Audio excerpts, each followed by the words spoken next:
News at 5 teasers are brought to you by Advanced Scales and Equipment. Service is our total commitment. From the Nationwide News Network, comprehensive, incisive, tough. This is Nationwide at 5. Good afternoon, I'm Ricardo Brooks. And I'm Robianne Williams. In Nationwide News, at this hour, the police have charged 2 people in connection with the $100,000 hit on a policeman and his family. 6 of the 9 escapees from the Constant Spring lockup have been recaptured. Man seen in viral video threatening to murder those who do not support the PNP in Northeast St. Elizabeth, arrested. Them can't do it, not talk. Now real PNP murder people from a party, not talk. JTA President Mark Malava pours scorn on government's plan to build STEAM schools. I dare say these projects are nothing more but legacy projects because someone in government wants a school to be named after them. 3 observer groups confirmed to monitor September 3 general election. In news from the rest of the world, a fired Trinidad Central Bank governor seeks $9.8 million in damages over unlawful dismissal. Israel approves controversial West Bank settlement project. Oblique Seville beats Noah Lyles to win men's 100-meter Diamond League meet. And later in our broadcast, in the cover story at 5:35, the race to 32 is on, with several newcomers taking the political track. 2 of those, Corey Dunkley from Western St. Andrew and Nathaniel Mirage from Central St. Mary, will join us. In Public Opinion at 6:26, we ask, what's your reaction to the 8th consecutive month of decline in murders? Give us your comments by logging on to our Facebook page, Nationwide News Network, and by tweeting us at Nationwide Radio, and message us on WhatsApp at 876-285-5693. You can also leave your comments on Instagram at Nationwide90FM. In the nation's business at 6:40, the 2 major political parties have announced the teams that will be participating in the 2025 political debates. We'll get an assessment of those teams and what they have to do to win.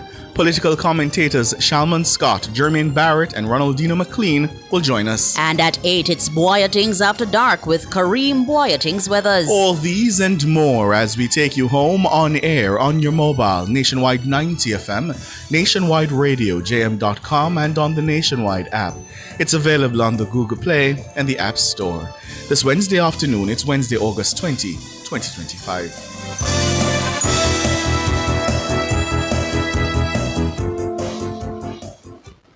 News at 5 teasers were brought to you by Advanced Scales and Equipment. Service is our total commitment. If it's news, it's got to be Nationwide 90 FM. Now to the details. The police have charged 2 people in connection with the deadly gun attack on a policeman and his family in Reading St. James earlier this month.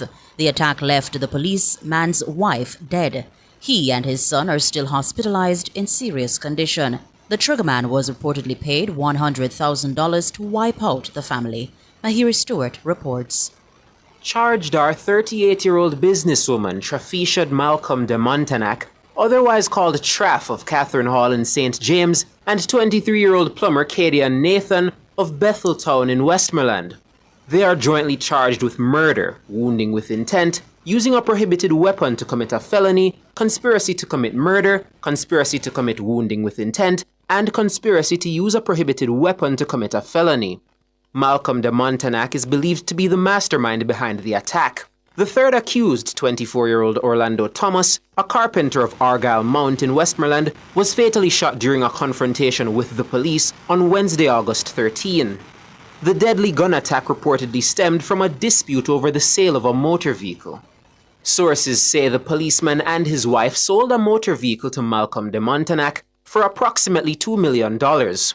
A payment plan was reportedly agreed upon, but soon after, Malcolm de Montanak allegedly failed to honor the agreement and began avoiding payments. Arrangements were made for a meeting among the parties. Reports are that at about 8:45 p.m. on August 9, the policeman and his family drove to a section of the Reading Main Road to collect a key from Thomas. Nathan drove Thomas to the location. The policeman's wife reportedly exited her vehicle and retrieved the key. On her way back to her family's vehicle, Thomas allegedly brandished a firearm and opened fire, hitting her, the policeman, and the child. The trio were assisted to hospital where the woman was pronounced dead and the policeman and the child were admitted. Following an investigation into the matter, Malcolm de Montenac was taken into custody on Wednesday, August 13, during an operation in Burnt Ground Ramble, Hanover. On Saturday, August 16, Nathan turned himself into the police and was charged along with Malcolm de Montenac. 3 days later, they both gave caution statements outlining their involvement in the incident. A court date is being arranged for them. Mahiri Stewart for Nationwide News. The police have recaptured 6 of the 9 men who escaped from the Constant Spring lockup on Tuesday. 3 others remain on the run. Robin Williams reports. Within 36 hours of the jailbreak, the St. Andrew South Criminal Investigations Branch CIB managed to apprehend 6 of the 9 escapees. They are 31-year-old Junior Anthony Barnes of Iron River in Golden Spring. He is charged with possession of prohibited weapon and unauthorized ammunition.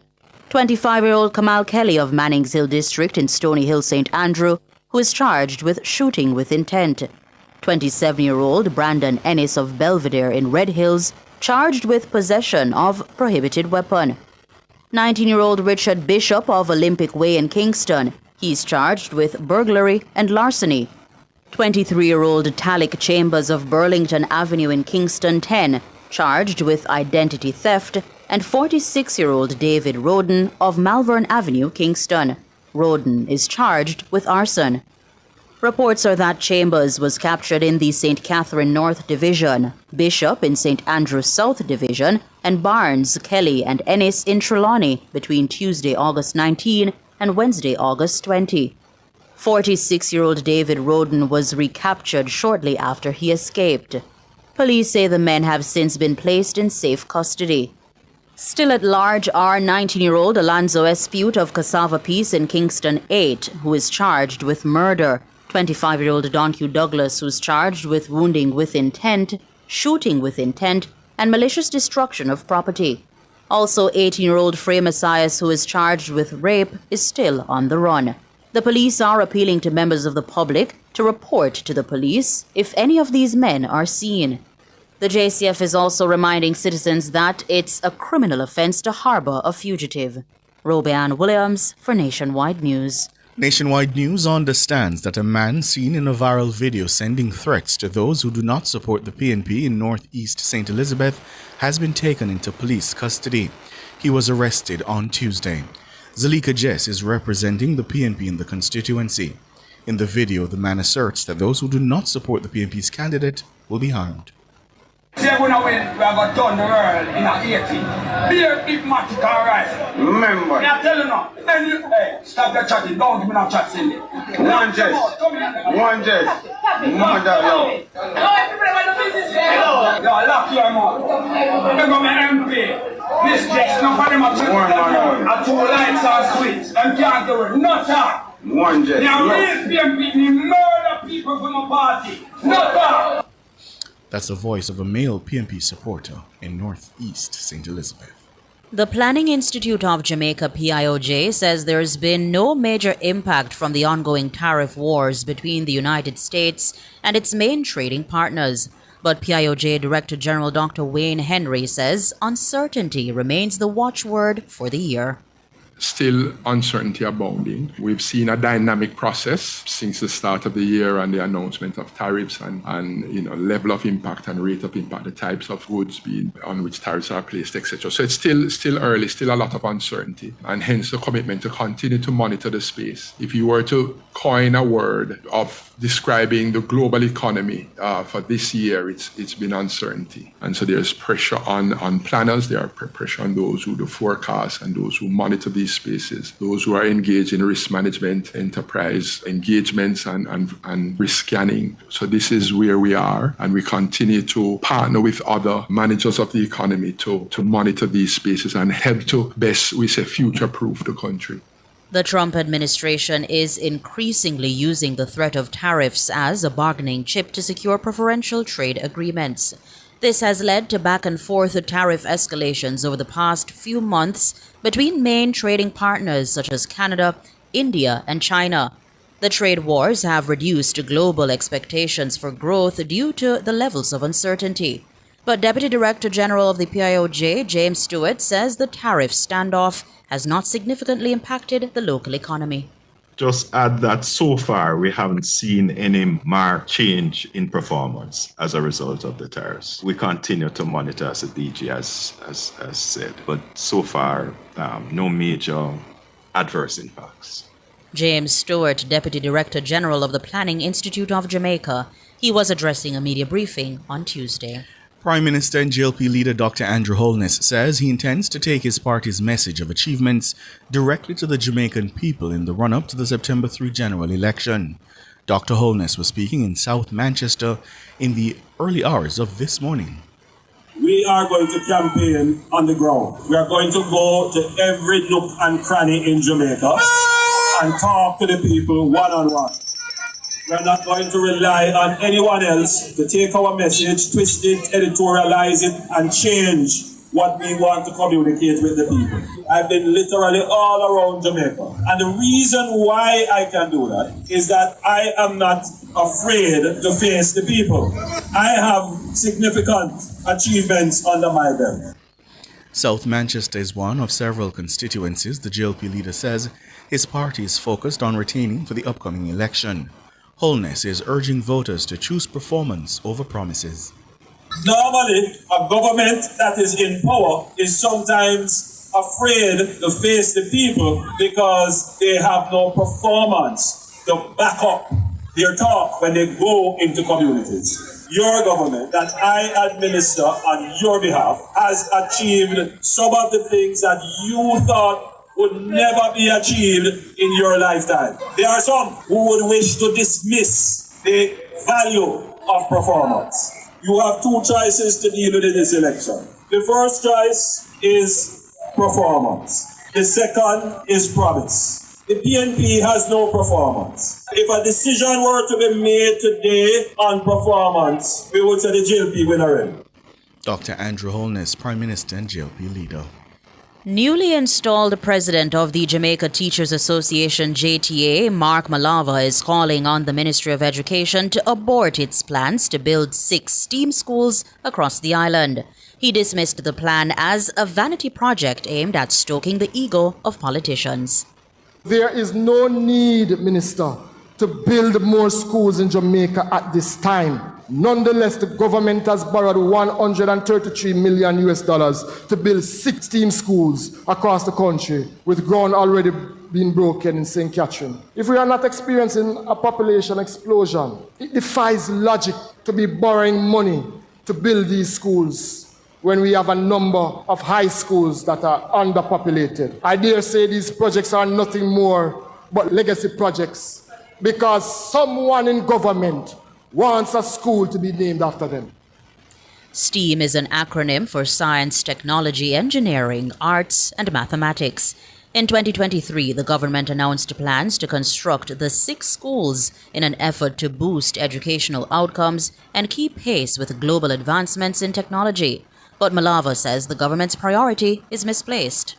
We are moving to build more institutions ostensibly. They are being termed as STEAM schools, yet many of our technical high schools on which the concept of STEAM and STEM was built on are being starved of funding. We don't need to reinvent the wheel. The proposal to build these 6 so-called elite STEM schools will do little to break the back of this apartheid education system. In fact, this move will only further entrench the apartheid education system because only the elites, cream of the crop, will get the opportunity to attend them. Mark Malava, president of the JTA. Meanwhile, Mr. Malava says while he welcomes the government's $400 million technical high school lab upgrade program, more is needed. I must commend the minister again for the move to allocate $400 million per year to renovate the TVET and STEM labs. It's a start, but it's a drop in the bucket, Minister. Drop in the bucket. Given the poor state of our TVET and STEM labs, many of which have equipment that are as old as the Egyptian pyramids, it is going to take significant investment of capital. At this rate, Minister, it is going to take at least 20 years to overhaul our lab. Mark Malava, president of the JTA, he was speaking at the association's 61st annual conference on Monday. In the race to 32, facts matter. Did you know that Monroe College accounted for 6 members of the first cabinet appointed to serve independent Jamaica in 1962? Yes, that's a fact. The JLP won the April 1962 general election with Sir Alexander Bustamante sworn in as the first Prime Minister of independent Jamaica. Sir Alexander appointed a 14-member cabinet. 6 of the 14, Finance Minister Donald Sangster, Works Minister Ken Jones, Agriculture Minister John Giles, Home Affairs Minister Roy McNeil, Health Minister Dr. Herbert Eldemeyer, and Minister without Portfolio Neville Ashenheim were all graduates of Monroe College. This nationwide Did You Know fact is part of our coverage for the race to 32 as we preview the next general election.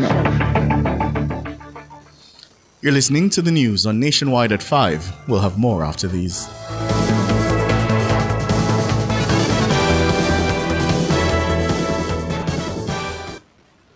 It's IQ Optical's sizzling summer sale. For this month only, get 50% off lenses when you purchase a frame. Kids get free lenses with a purchase of a frame. Make the intelligent choice with IQ Optical. Conditions apply. The time by IQ Optical is... It's 16 minutes after 5. Rentokil Initial offers air purification solutions with triple filtration and unique auto-sensing capabilities that neutralizes malodor and replaces it with clean air. Call Rentokil Initial at 926-4236 for more details. The temperature by Rentokil is 31 degrees Celsius in Kingston, 26 out west in Montego Bay. Want to save money and still protect your engine? Get Chevron Supreme Sin Blend Motor Oil, the blue bottle with a silver stripe. Now upgraded to synthetic blend, so your engine runs cleaner, longer, and stronger. Now available island-wide at service stations and leading auto parts stores.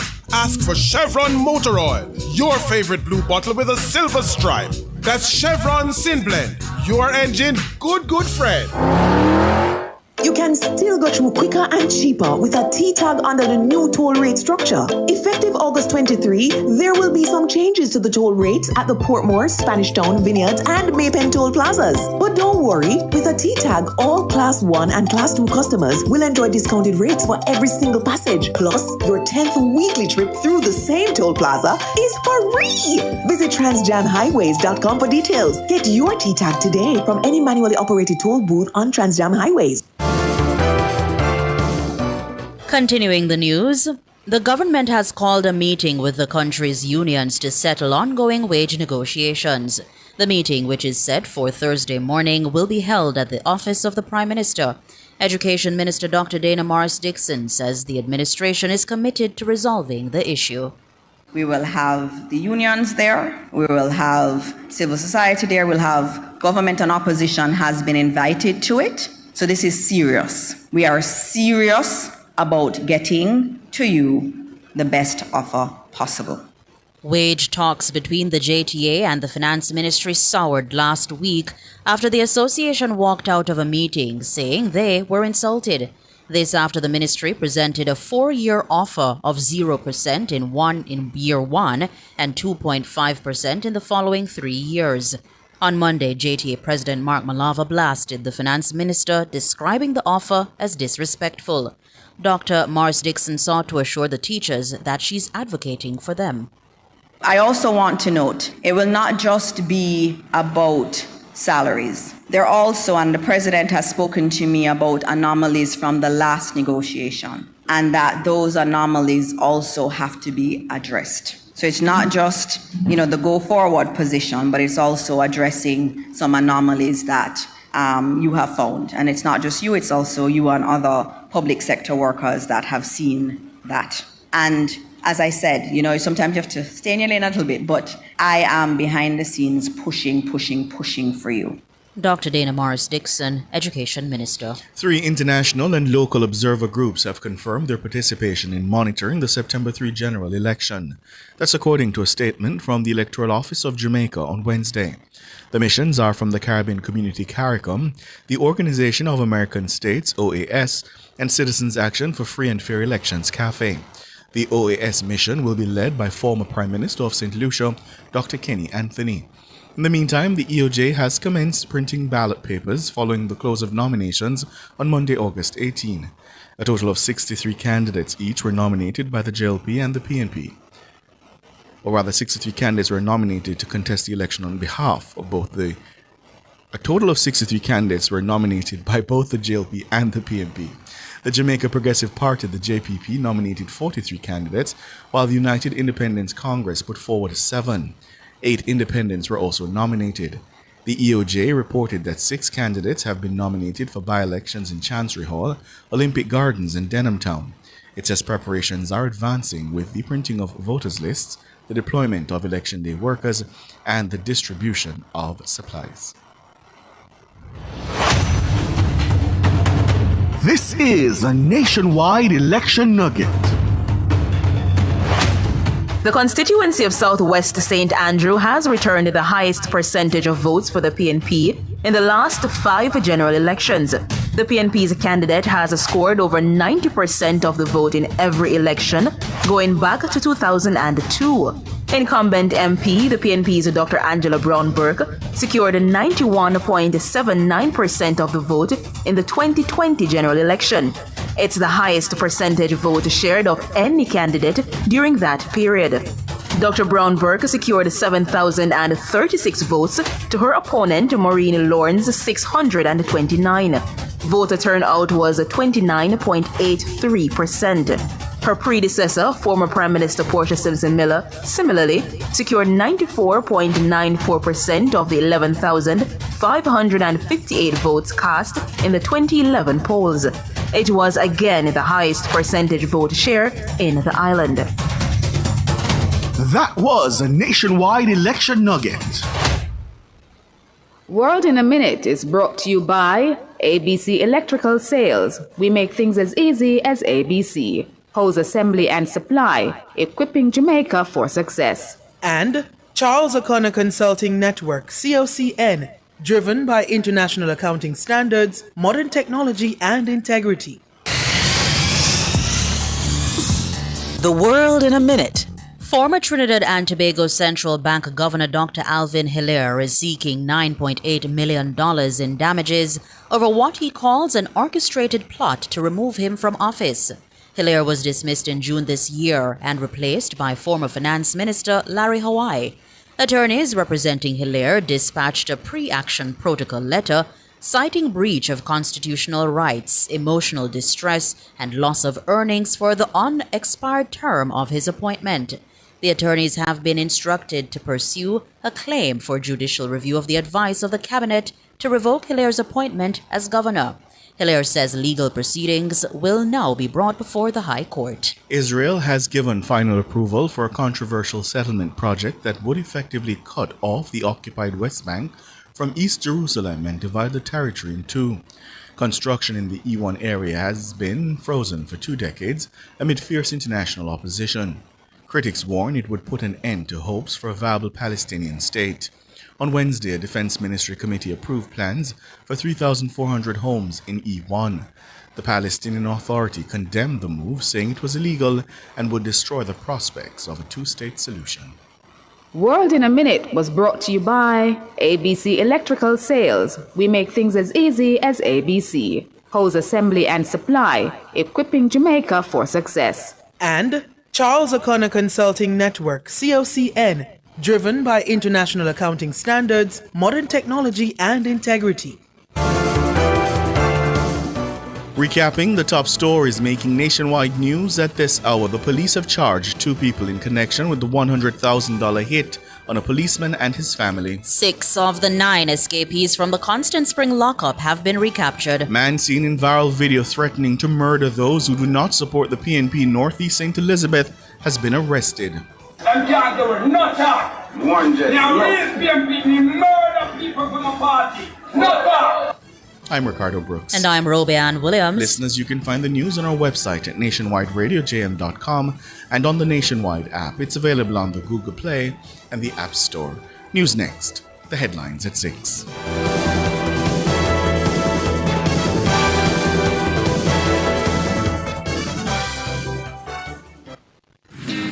Paying bills just got easier. With Evolve Bill Pay, the new bill payment service by Supreme Ventures, you can settle your light, water, telephone, and internet bills at over 180 Supreme Ventures locations island-wide, right where you live and shop. Pay, play, and go with Evolve Bill Pay. Evolve Bill Pay. Fast, easy, right round the corner. Outperform, outlast. With top performance. Jackhammer. Reliable, full stop, not comma. We have the expertise for drilling and demolition. We have the power tools for plumbers and electrician. Fancy select tools, 3 parts and 3 repairs. 3 parts, 3 repairs. In 2 to 3 years. Hilton, available at Delta Supply, 106 Hagley Park Road. Call us at 876-302-6111-4. Delta Supply, we service what we sell. Sports at 5 is brought to you by Total Tools. Total Tools, every tool, every trade. Hello, good afternoon, and welcome to Sports here on Nationwide 90 FM. I'm Wayne Walker. Jamaica's Oblique Seville continues to show superb form heading into the World Championships in Japan when he took down another impressive field to win the men's 100 meters. In the latest stop on the Wonder Diamond League circuit in Lausanne, Switzerland on Wednesday, Seville, who won in London on July 19, once again flew out of the blocks and crushed the competition to win in 9:87 in a rainy conditions and into a headwind, beating the world and Olympic champion Noah Lars, who clocked 10.02 seconds, the same time accredited to Jamaica's Akeem Blake, who was third. Good start from Oblique Seville. Oblique Seville at the moment has got the lead on the rest of the field, but Noah Lyles likes to charge at the end. Oblique Seville streaking away from the field here. He takes a second Diamond League win. 9.87 for Oblique Seville into a very, very slight wind. And Seville says if he continues to show this kind of form, he'll be unbeatable in Japan. I've been working on my start throughout the years, and now is the time I perfected it. And to come out here to perform in this weather and to dominate the field and show my class is something special for me going into Tokyo.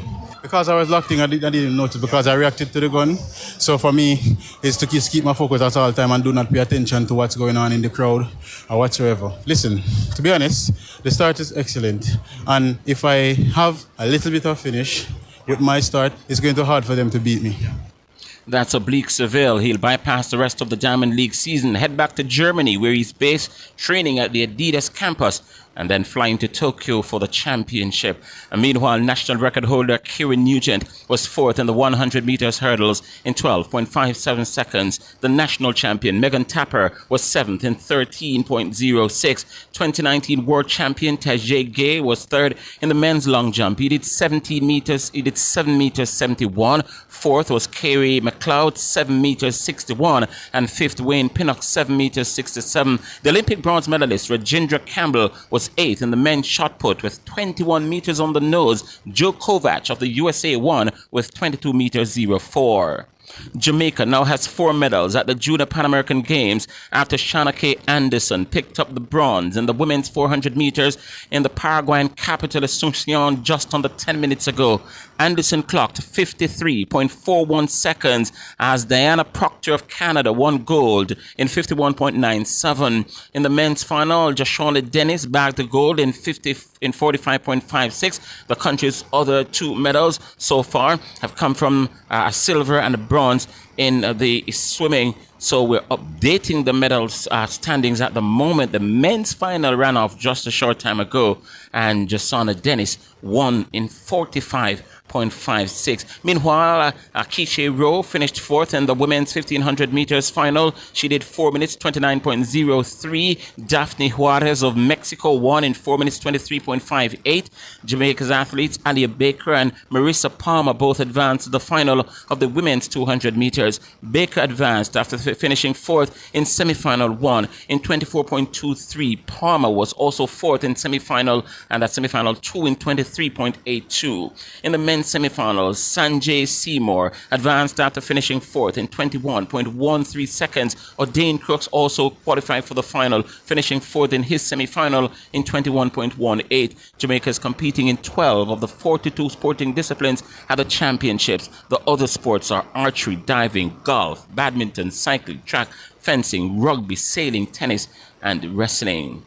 Jamaican international Leon Bailey suffered an injury during his very first training session with Italian Serie A giants AS Roma on Wednesday. The 28-year-old picked up the injury just hours after signing the contract to make his season-long loan deal from Aston Villa official.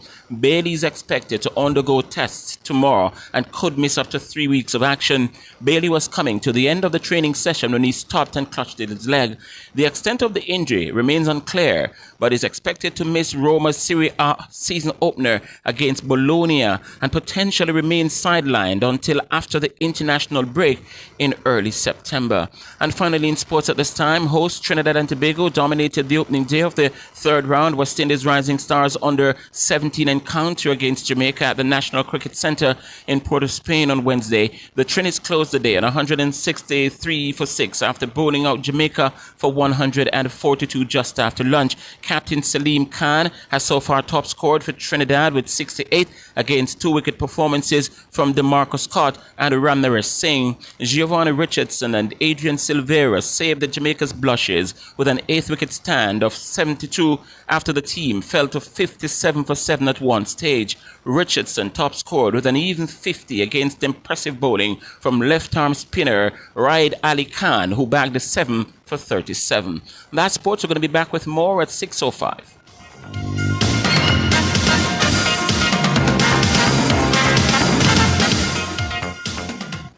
Sports at 5 was brought to you by Total Tools. Total Tools, every tool, every trade.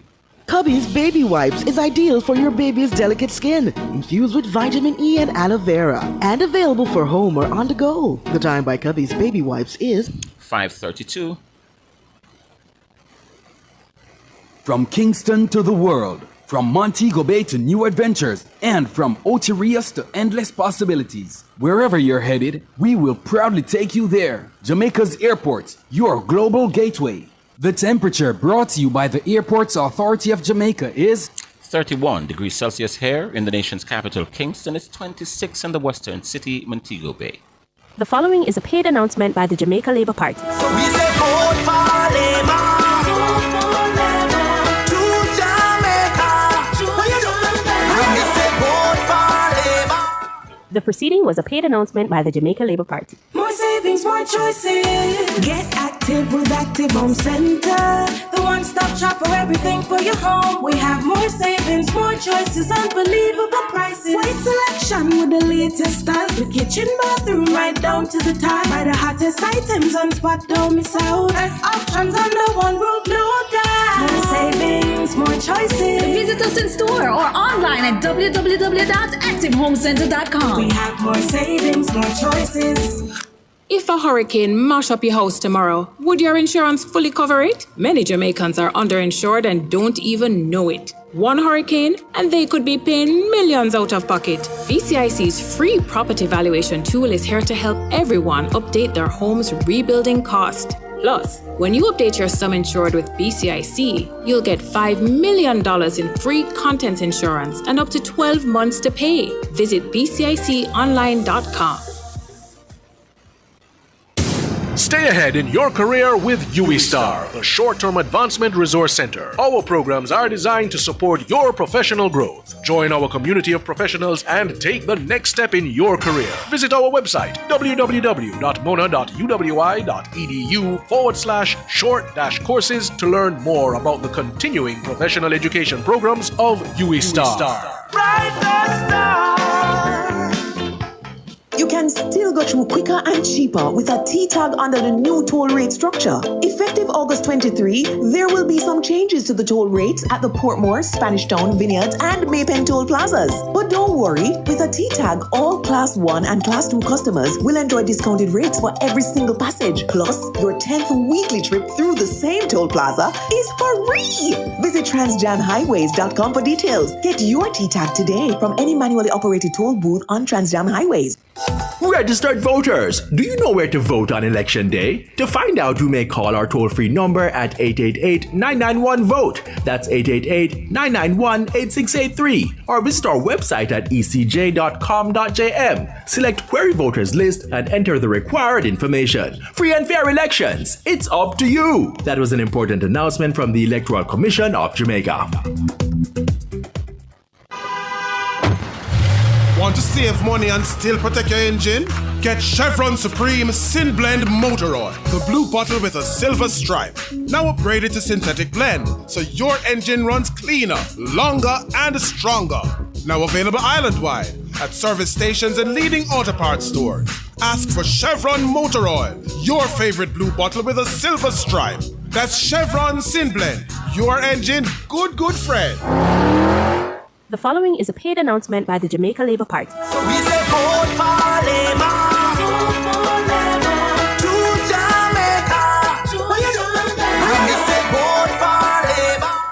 The proceeding was a paid announcement by the Jamaica Labour Party. Taboo topics, bulletins after dusk, riveting discussions, celebrity news and interviews, topics that are shunned by society, and everything else in between. Boyatings After Dark with Kareem Boyatings each and every Wednesday, 8 to 11 p.m. Boyatings After Dark. No topic is too taboo or hard to discuss. Come get your mind blown and your curiosity explored. Boyatings After Dark. Cover Story is brought to you by Hyundai. Modern, premium, affordable vehicles. Experience the joy of buying a brand new Hyundai without breaking the bank. Yes, buying a brand new car should never leave you broke. From stylish designs and safety features to comfortable driving and reliability, Hyundai is the choice. Hyundai vehicles come standard with 2 years free service and 5 years warranty and roadside assistance for your peace of mind. Drive 2 years without service cost and 5 years without fear of being stranded. Hyundai. Conditions apply.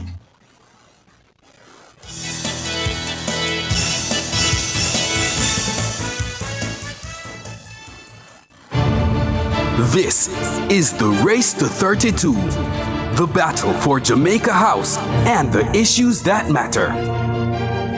Your voice, your vote. Good afternoon to you. Thank you so much for joining us here on Nationwide at 5. It's time for the cover story. I'm Ricardo Brooks. And my name is Sanjay Lewis. Good afternoon, Ricardo, and good afternoon to our listeners. And Jamaica's 19th general election, as you know, will happen on Wednesday, September 3, 2025. 14 days from today, that's the calculation. And this election cycle will see several newcomers working to become first-time members of Parliament. In Western St. Andrew, newcomer, the JLP's Corey Dunkley will go up against the incumbent Anthony Hilton from the PNP. Now, Hilton has been the MP for Western St. Andrew since 2007. Over in Central St. Mary, two first-timers will go head-to-head. The JLP's Nathaniel Mirage and Omar Newell from the PNP. Omar Newell received the baton from Dr. Morris Guy, who served as MP in Central St. Mary for 23 years. Well, to tell us more about their plans for these two constituencies, we're now being joined by Corey Dunkley and Nathaniel Mirage. Good afternoon, gentlemen. Good afternoon. Good afternoon. Good afternoon, listeners. Good afternoon, Jamaica. That's Nathaniel? Yes. Corey? It's Sam. Good afternoon, Jamaica. Good afternoon, listeners. And good afternoon, host. No, not hearing you very clearly, Corey. Yes, good afternoon, Jamaica. Good afternoon, listeners, and good afternoon, host. All right. Let me start with you, Nathaniel. Central St. Mary. From I was growing up, I've always heard that that's one of the strongest PNP seats in this country. That no wave takes it down. Why did you choose Central St. Mary? The people chose me. The people have said me, Central St. Mary choose me to become the next, choose me to run, accept me. For years, the assumption lurks over Central St. Mary to make it seem that it is PNP place. Well, it's not. You understand? And the voice of the people now, in this day and age, need a voice is a change. They call it for a change. And your path to victory runs through which division? Hampstead, Port Maria, Islington, and Highgate. And how do you bring out the votes to get the numbers? Because the numbers don't seem to be on your side, Nathaniel. The numbers are on my side, you know. Yes, the numbers are on my side. And I can assure the people of Central Sydney that I will become the next member of parliament. And let me go to you, Nathaniel. Well, that was Nathaniel. Corey, you're going for a seat that is Western St. Andrew, and if we're counting from 1993 until now, the PNP has won that seat all those elections. Why do you think, or how do you think you're going to turn this one around for your party, the JLP? Well, just being in the space and observing the constituency, the people's attitude, and the state of misrepresentation they've received since I was born, they are crying for a change. A change is needed. The potential that is within my constituency just needs somebody who cares to unlock it. I am that person who sees this potential and wants to nurture it. They have called for a strong, honest leader, and that is what I will deliver to them. The last time the JLP had that seat, if my memory serves me correct, is a very long time, from 1976. Why do you think this time around you will get the nod? If you sometime one day take a drive around New Haven, a drive around Seaview, a drive around Waterhouse, and you can see that over all those years that the opposition has had the reins in what goes on in terms of development and maintenance, there has been almost no progress. In fact, if you were to turn back the hands of time and go to the period of time when the Jamaica Labour Party was in power within the constituency, you would see a constituency that is better maintained than the constituency you see here today. And so I understand you're characterizing it as, poor representation. But over the years, despite what you're saying is poor representation, the people, they've stuck with the PNP. What makes you different? I agree that over the years, the people have been sticking with the PNP. For whatever reason that may be, those things are not applicable now. The people can see the change, even though I don't have the position to do the changes that I would like to see within the communities and to enhance the people's lives the way that I would want to at this moment. They can see where my heart is, they can see where my mind is, and they know that the change is coming. That alone makes me know that the people will go with me, and I will do what I need to do to make sure that when I become the member of parliament for this area, there will be no going back. All right, Nathaniel, if you're successful and you become the MP for Central St. Mary, what's the first order of business for you? The first order of business is to assess my constituency. The first, the road infrastructure, the Central St. Mary people has been yearning for the road infrastructure for so long. The PMPs are in charge of this place for 53 years. And there is no significant value they add to this community.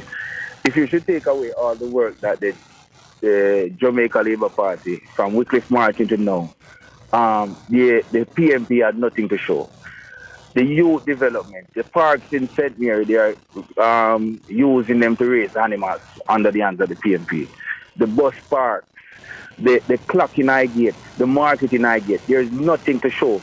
There's only just bad roads, bad representation under the hands of the PNP. And Corey, for you? Yes. Same question, the first order of business. I'm sorry? No, I'd say the same question for you. If you're successful, no problem. What's your first order of business? Yeah, man, I would take a similar approach because at the end of the day, although we are vested with the responsibility of the people, we need to assess what it is that the people actually want and definitely about on balance of what is actually needed. Infrastructure, from the first time I went into the constituency, was a big red flag for me, and I was actually surprised that there was an active, or should I say, there is somebody in the member of parliament position and the infrastructure and development of the various communities within the area are where it is at right now. So listening to the people is the first step. My own observations about the wants and needs of the people to develop the area, as I mean to the underutilization of the younger people and the lack of maintenance, which poses a lot of issues in terms of health and risks that really in this day and age should not be in the forefront of anybody's mind. So we have similar approaches, and as my colleague would have said before, the opposition has not done very well for the people, and we will do what we need to do. Hold it there for us. Corey Dunkley, Nathaniel Mirage, you're up on the break. Soon come.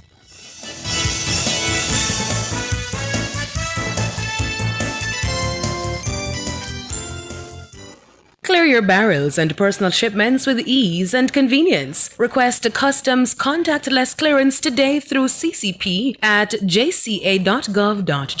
The time by the Jamaica Customs Agency is 5:46.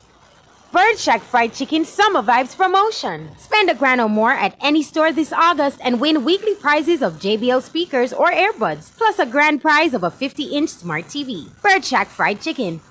The temperature brought to you by Bird Shack Fried Chicken is 31 degrees Celsius in Kingston, 26 out west in Montego Bay.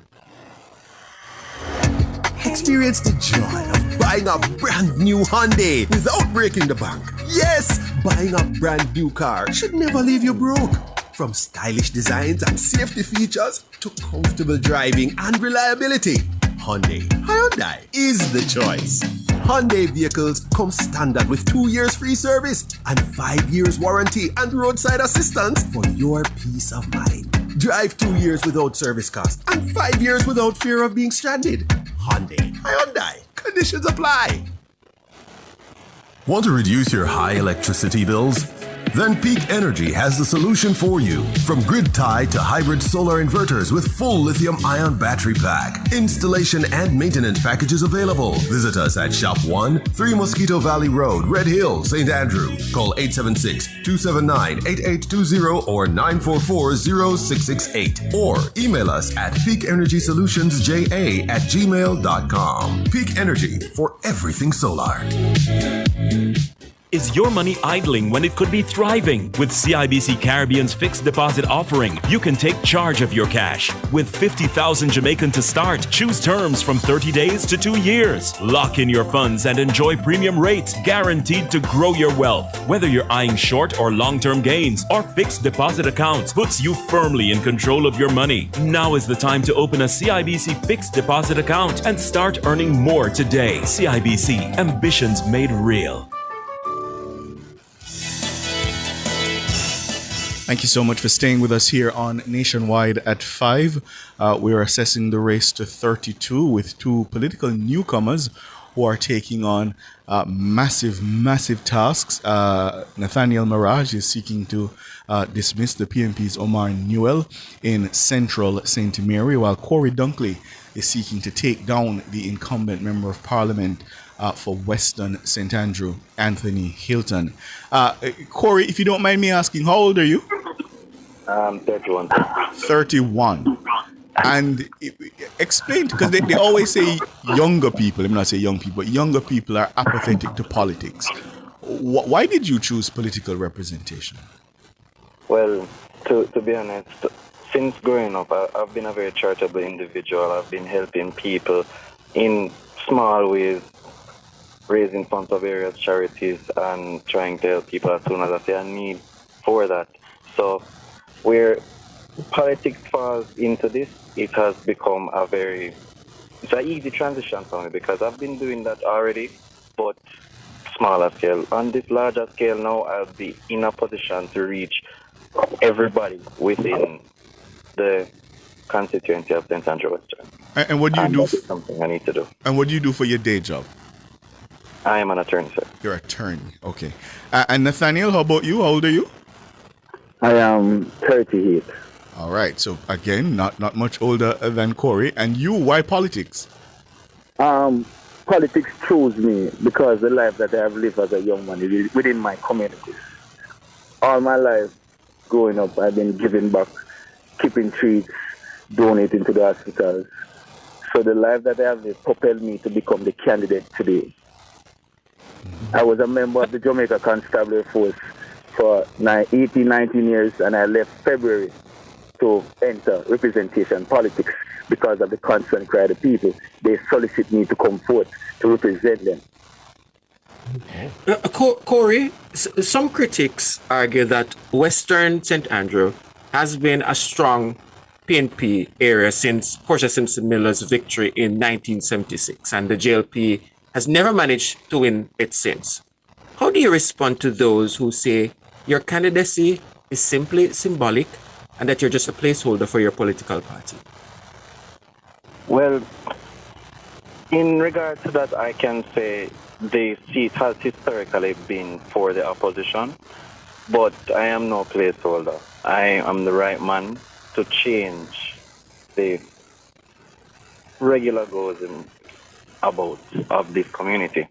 What I have noticed is that people within the constituency of St. Andrew Western are no longer flying an orange flag just for the sake of flying an orange flag, especially given the misrepresentation that they have been dealt with for the past few terms.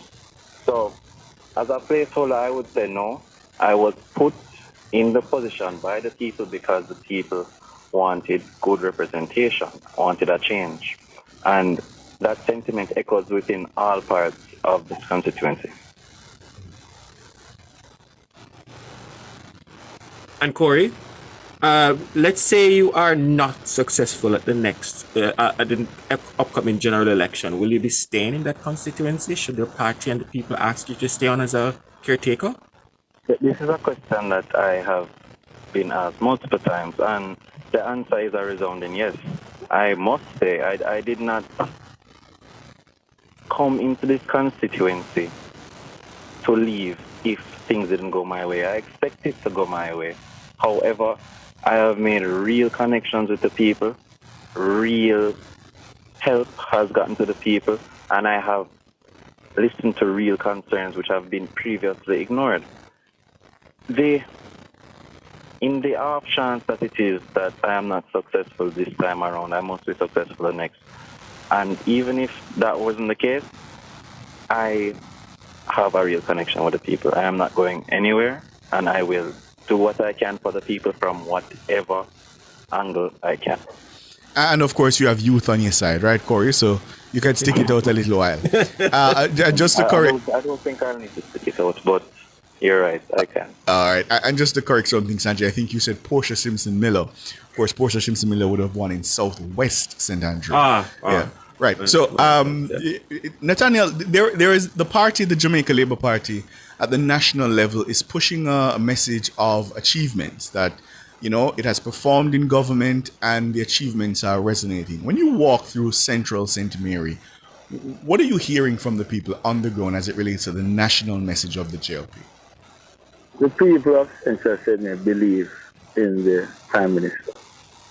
It is the most hardworking Prime Minister that we ever seen. He's the best. I've never seen in my time growing up in Jamaica that so many things being done, so much infrastructure, so much things being built in Jamaica, and it speaks volume. And this is one of the reasons that the reason why I come forth and to join the Jamaica Labour Party, because I am proud of the achievement that the government has done. And Corey, how about you? How is it playing in the PNP stronghold of South St. Andrew? Yes, I would... Of West St. Andrew, I beg your pardon. Yes. I would second what my colleague said. Dr. the Honorable Andrew Michael Holness is factually the hardest working Prime Minister. And that sentiment is only echoed given that when I was growing up in my formative years, the only thing I would have known is the opposition, and those from what I can remember, nothing like the days we have now. There is hope, there is opportunities, there is development, there is measurable factual evidence to show that the leadership of the Jamaica Labour Party right now is the best government there is right now. And the young people, what's the connection you've been able to establish with them? Because we keep hearing that young people, not reliable, perhaps won't come out to the polls. What are you getting from them?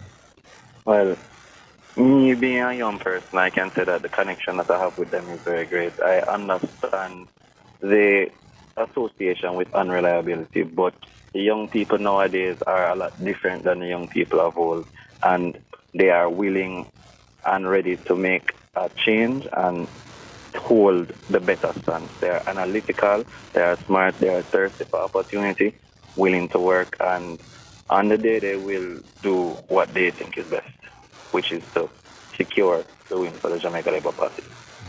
And Nathaniel, what's your message to undecided voters who may be questioning whether to stick with the incumbent or the incumbent party, the case of Central St. Mary, or give a newcomer a chance? What do you say to them as a newcomer? The message to the undecided people in Central St. Mary is we all grew up in Central St. Mary, and for years, we sitting there and nothing for us, no development, no infrastructure on the other the PNP. And the truth is there, because the truth is like the sun. No matter what, it always comes out back. You understand? And we tried the PNPs for so long, for 53 years. It's only right for us to vote for a change and to choose Jamaica and to choose the Jamaica Labour Party. Choose Maraj and let us change the dynamics of Central St. Mary in putting the right things in place. Youth development, ecotourism, proper road system, water system, town expansion, you name it. We are the people of Central St. Mary is ready for the change. The young people, they're ready. The whole boats are ready. And September the 3rd, the people are going to come out and vote for Maraj and vote for the Jamaica Labour Party. And let us change the dynamics of St. Mary Central. And Corey, you have the final word. What do you say to your constituents who may be undecided this afternoon, who say they have voted before, they haven't seen much progress, and so they're going to sit it out? What would you say to them? Yes, so the undecided and to all residents of St. Andrew Western, we have been here, we have observed, and a lot of people have remained silent and refused to make effort when the effort is needed. It's been a long time. Constant rule of the opposition within the space, and it has left us in a position that is worse than where we started. We must make the decision to choose Jamaica, choose the Jamaica Labour Party, and choose Corey Dunkley for St. Andrew Western, and we will make a difference and enhance the constituency. Two millennials, one an attorney at law, one a former policeman. They're both going up in tough seats, but they say they can make the difference. Corey Dunkley seeking to topple Anthony Hilton in West St. Andrew, and Nathaniel Maraj will clash with Amar Newell for Central St. Mary. September 3rd, gentlemen, we'll reach out again to find out how the race is progressing, and indeed, once the results are in. Thank you so much for your time. I appreciate it. All the best. Thank you very much for having me. And we should tell our listeners that we did reach out to PNP first-timers who are seeking seats. Unfortunately, they said that their schedules could not allow for the interview. The headlines are next.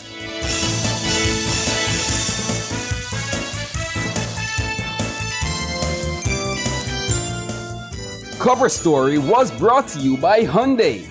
Modern, premium, affordable vehicles.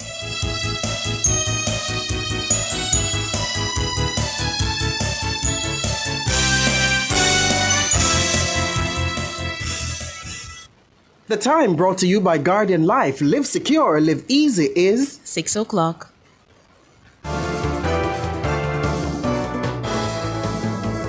Nationwide headlines at 6.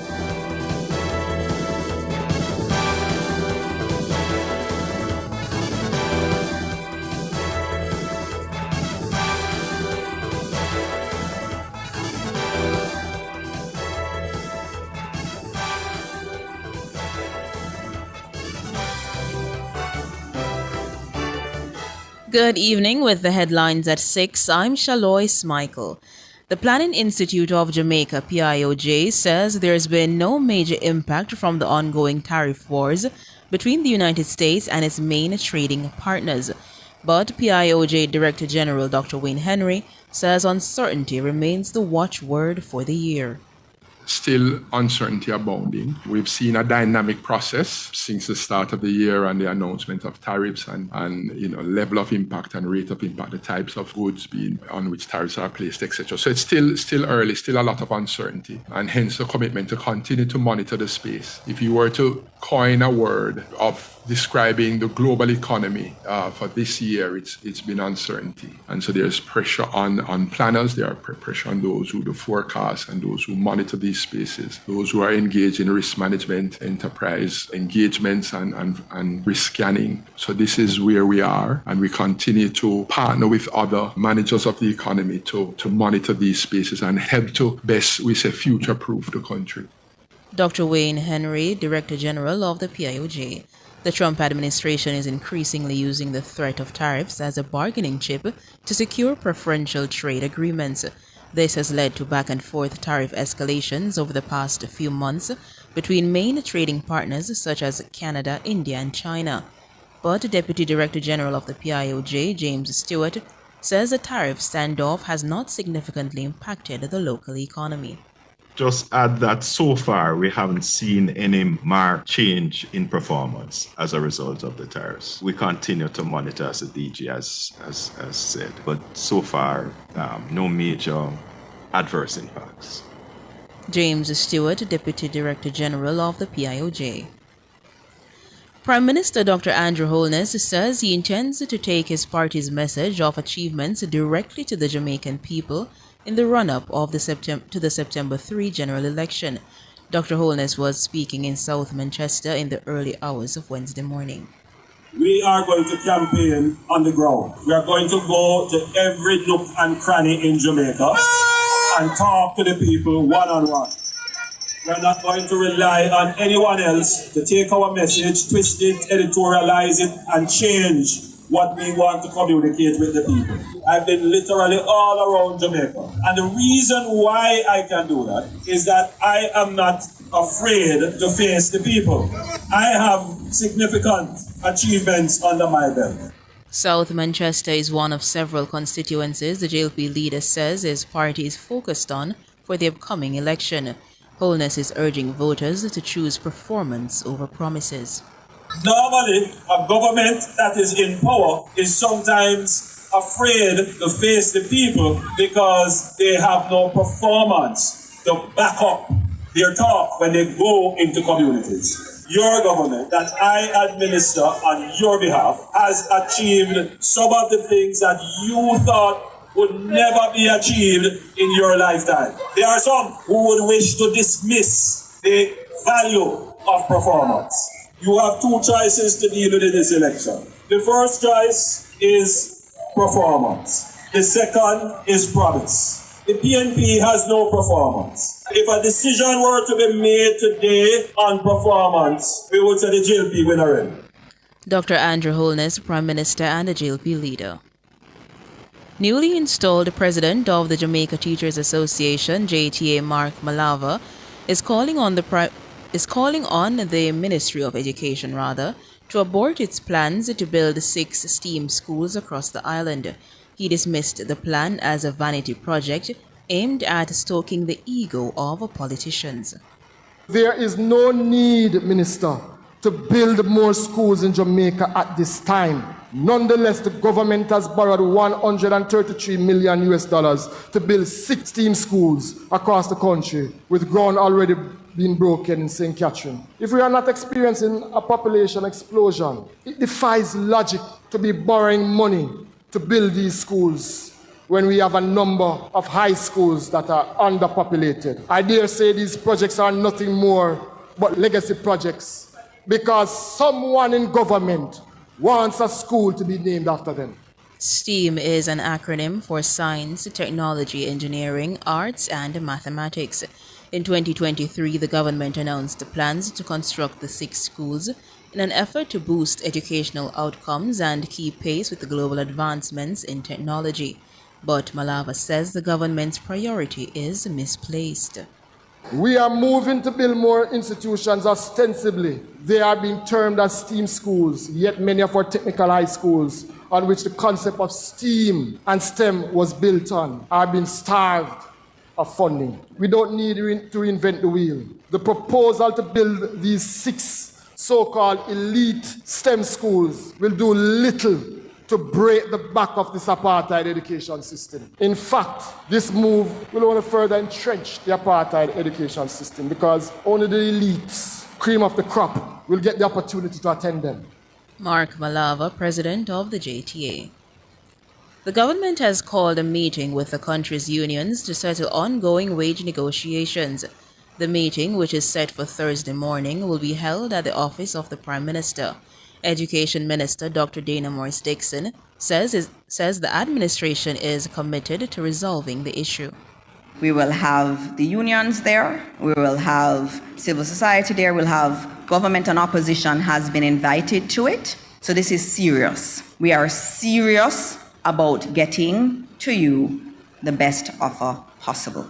Wage talks between the JTA and the Finance Ministry soured last week after the association walked out of a meeting saying they were insulted. Dr. Morris-Dixon sought to assure the teachers that she's advocating for them. I also want to note, it will not just be about salaries. There also, and the President has spoken to me about anomalies from the last negotiation, and that those anomalies also have to be addressed. So it's not just, the go forward position, but it's also addressing some anomalies that you have found. And it's not just you, it's also you and other public sector workers that have seen that. And as I said, sometimes you have to stay in your lane a little bit, but I am behind the scenes pushing for you. Dr. Dana Morris-Dixon, Minister of Education. Those were the headlines at 6. I'm Shaloy Smichael. Sports is next.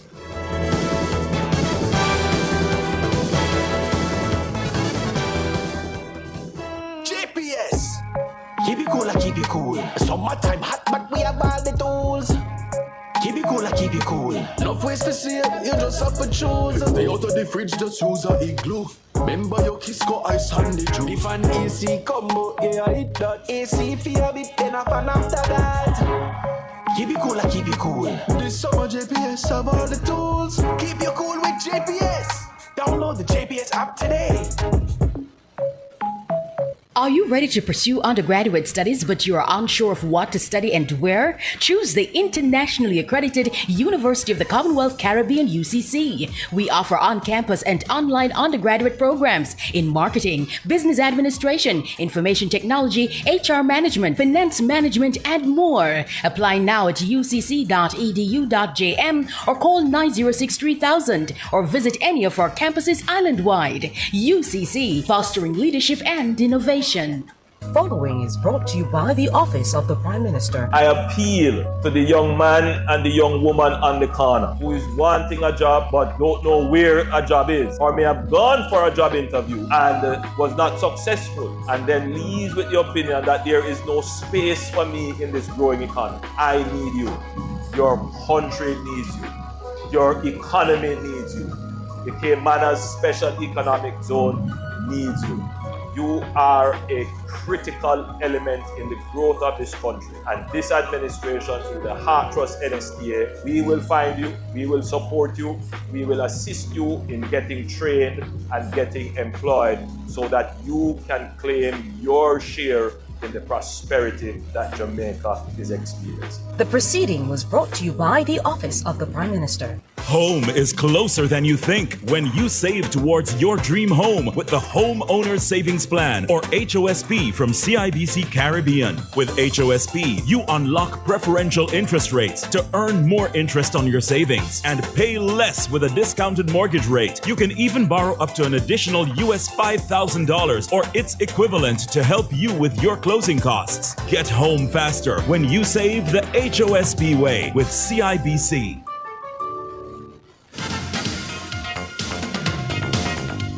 Hello, good evening, and welcome to Sports here on Nationwide 90 FM. I'm Wayne Walker. Jamaica's Oblique Seville continues to show superb form heading into the World Championships in Japan when he took down another impressive field to win the men's 100 meters on the latest stop on the Wanda Diamond League circuit in Lausanne, Switzerland on Wednesday. Seville, who won in London on July 19, once again flew out of the blocks and crushed the competition to win in 9.87 seconds in rainy conditions and into a headwind, beating the world and Olympic champion Noah Lyles, who clocked a 10.02 seconds, the same time accredited to Akeem Blake, who was third. Good start from Oblique Seville. Oblique Seville at the moment has got the lead on the rest of the field, but Noah Lyles likes to charge at the end. Oblique Seville streaking away from the field here. He takes a second Diamond League win. 9.87 for Oblique Seville into a very, very slight wind. Seville says if he continues to show this form going into Japan, he'll be unbeatable in the Japanese capital. I've been working on my start throughout the years, and now is the time I perfected it. And to come out here to perform in this weather and to dominate the field and show my class is something special for me going into Tokyo. Because I was locked in, I didn't notice because I reacted to the gun. So for me, it's to just keep my focus at all time and do not pay attention to what's going on in the crowd or whatsoever. Listen, to be honest, the start is excellent. And if I have a little bit of finish with my start, it's going to be hard for them to beat me. Oblique Seville, who will bypass the rest of the Diamond League season and will not compete again until Tokyo. In the meantime, national record holder Akira Nugent was fourth in the 100 meters hurdles in 12.57 seconds. The national champion Megan Tapper was seventh, 13.06. 2019 world champion Tajay Gade was third in the men's long jump. He did 7 meters 71. Fourth was Kerry McLeod, 7 meters 61. And fifth, Wayne Pinnock, 7 meters 67. Olympic bronze medalist Rajendra Campbell was eighth in the men's shot put with 21 meters on the nose. Joe Kovac won with 22.04. Jamaica has won its first gold medal at the Junior Pan Am Games in Paraguay. Jasona Dennis clocked 45.56 seconds to win the men's 400 meters title on Wednesday. His teammate Shaquem Uttar was fifth in 46.53. On the women's side, Shanake Anderson picked up the bronze in 53.41 seconds. Diana Proctor of Canada won gold in 51.97. Jamaica now has 4 medals at the Games. The other 2 came in swimming, a silver and a bronze. In the meantime, Kishe Rowe finished fourth in the women's 1500 meters final, 4 minutes 29.03. Daphne Suarez of Mexico won in 4 minutes 23.58. Jamaica's athletes Aliyah Baker and Marissa Palmer both advanced to the final of the women's 200 meters. Baker advanced after finishing fourth in her semifinal in 24.23 seconds. Palmer was also fourth in her semifinal in 23.82. In the men's semifinal, Sanjay Seymour advanced after finishing fourth in 21.13, and O'Dane Crooks qualified after finishing fourth in semifinal 2 in 21.18. Jamaica is competing in 12 of the 42 sports in the championship. The other sports are archery, diving, golf, badminton, cycling, track, fencing, rugby, sailing, tennis, and wrestling. Jamaican international Leon Bailey suffered an injury during his very first training session with the Italian Serie A giant AS Roma on Wednesday. The 28-year-old picked up the injury just hours after signing the contract to make his season-long loan deal from Aston Villa official. Bailey is expected to undergo tests tomorrow and could miss up to 3 weeks of action. Bailey was coming to the end of the training session when he stopped and clutched his leg. The extent of the injury remains unclear, but is expected to miss Roma's Serie A opener against Bologna and potentially remain sidelined until after the international break in early September.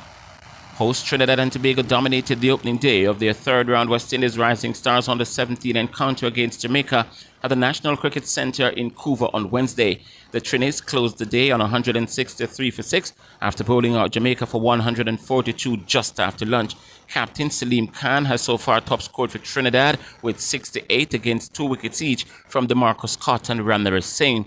Giovanni Richardson and Adrian Silveira saved Jamaica's blushes with an 8th wicket stand of 72 after the team fell to 57 for 7 at one stage. Richardson top scored with an even 50 against impressive bowling from left-arm spinner Raid Ali Khan, who bagged the 7 for 37.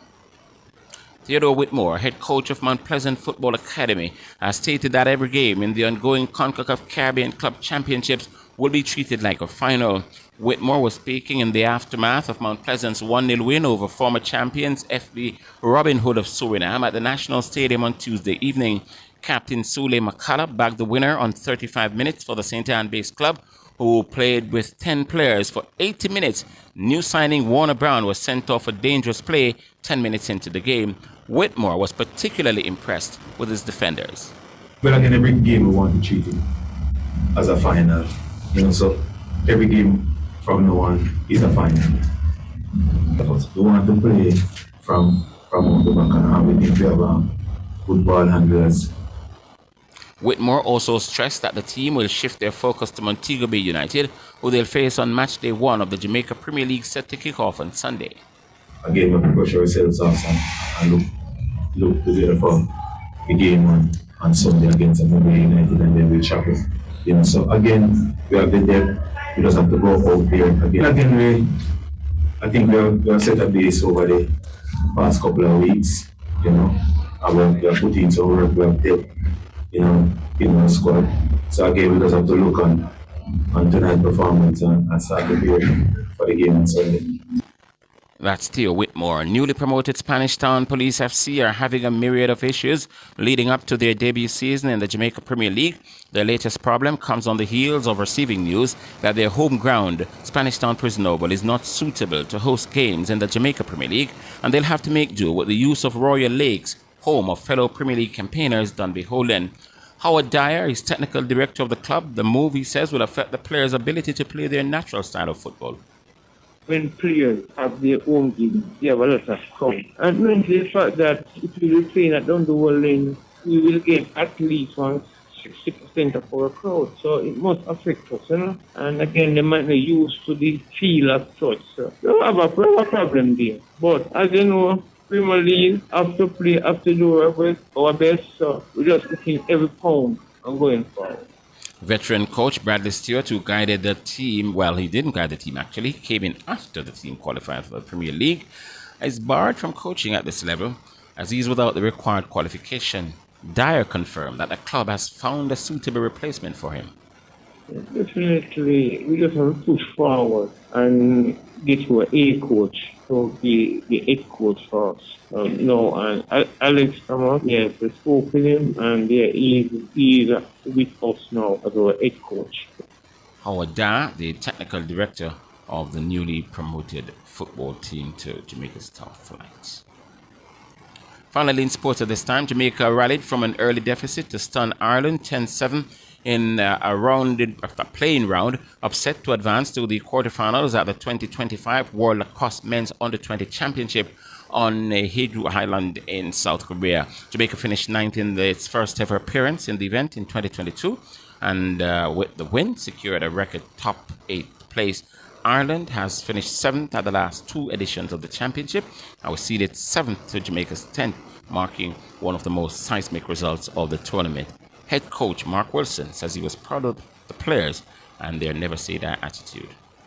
We trailed the game 4-1 after the first quarter, but rallied back in the second quarter and entered the second half, tied 5-5. Took the lead with 5 seconds in after Damani White face-off that he took right to the goal and scored, and we held the lead for the remainder of the game. I can't say enough about how hard the guys are playing and how focused they are and how well they have grown together and to really gel this team into something that's special.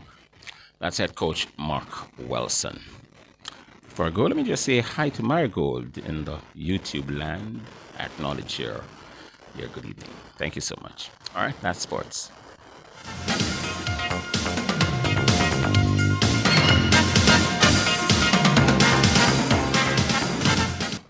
For all your scales and food processing equipment, call Advanced Scales and Equipment Limited at 876-968-9612-5. The time by Advanced Scales and Equipment Limited is 6:19.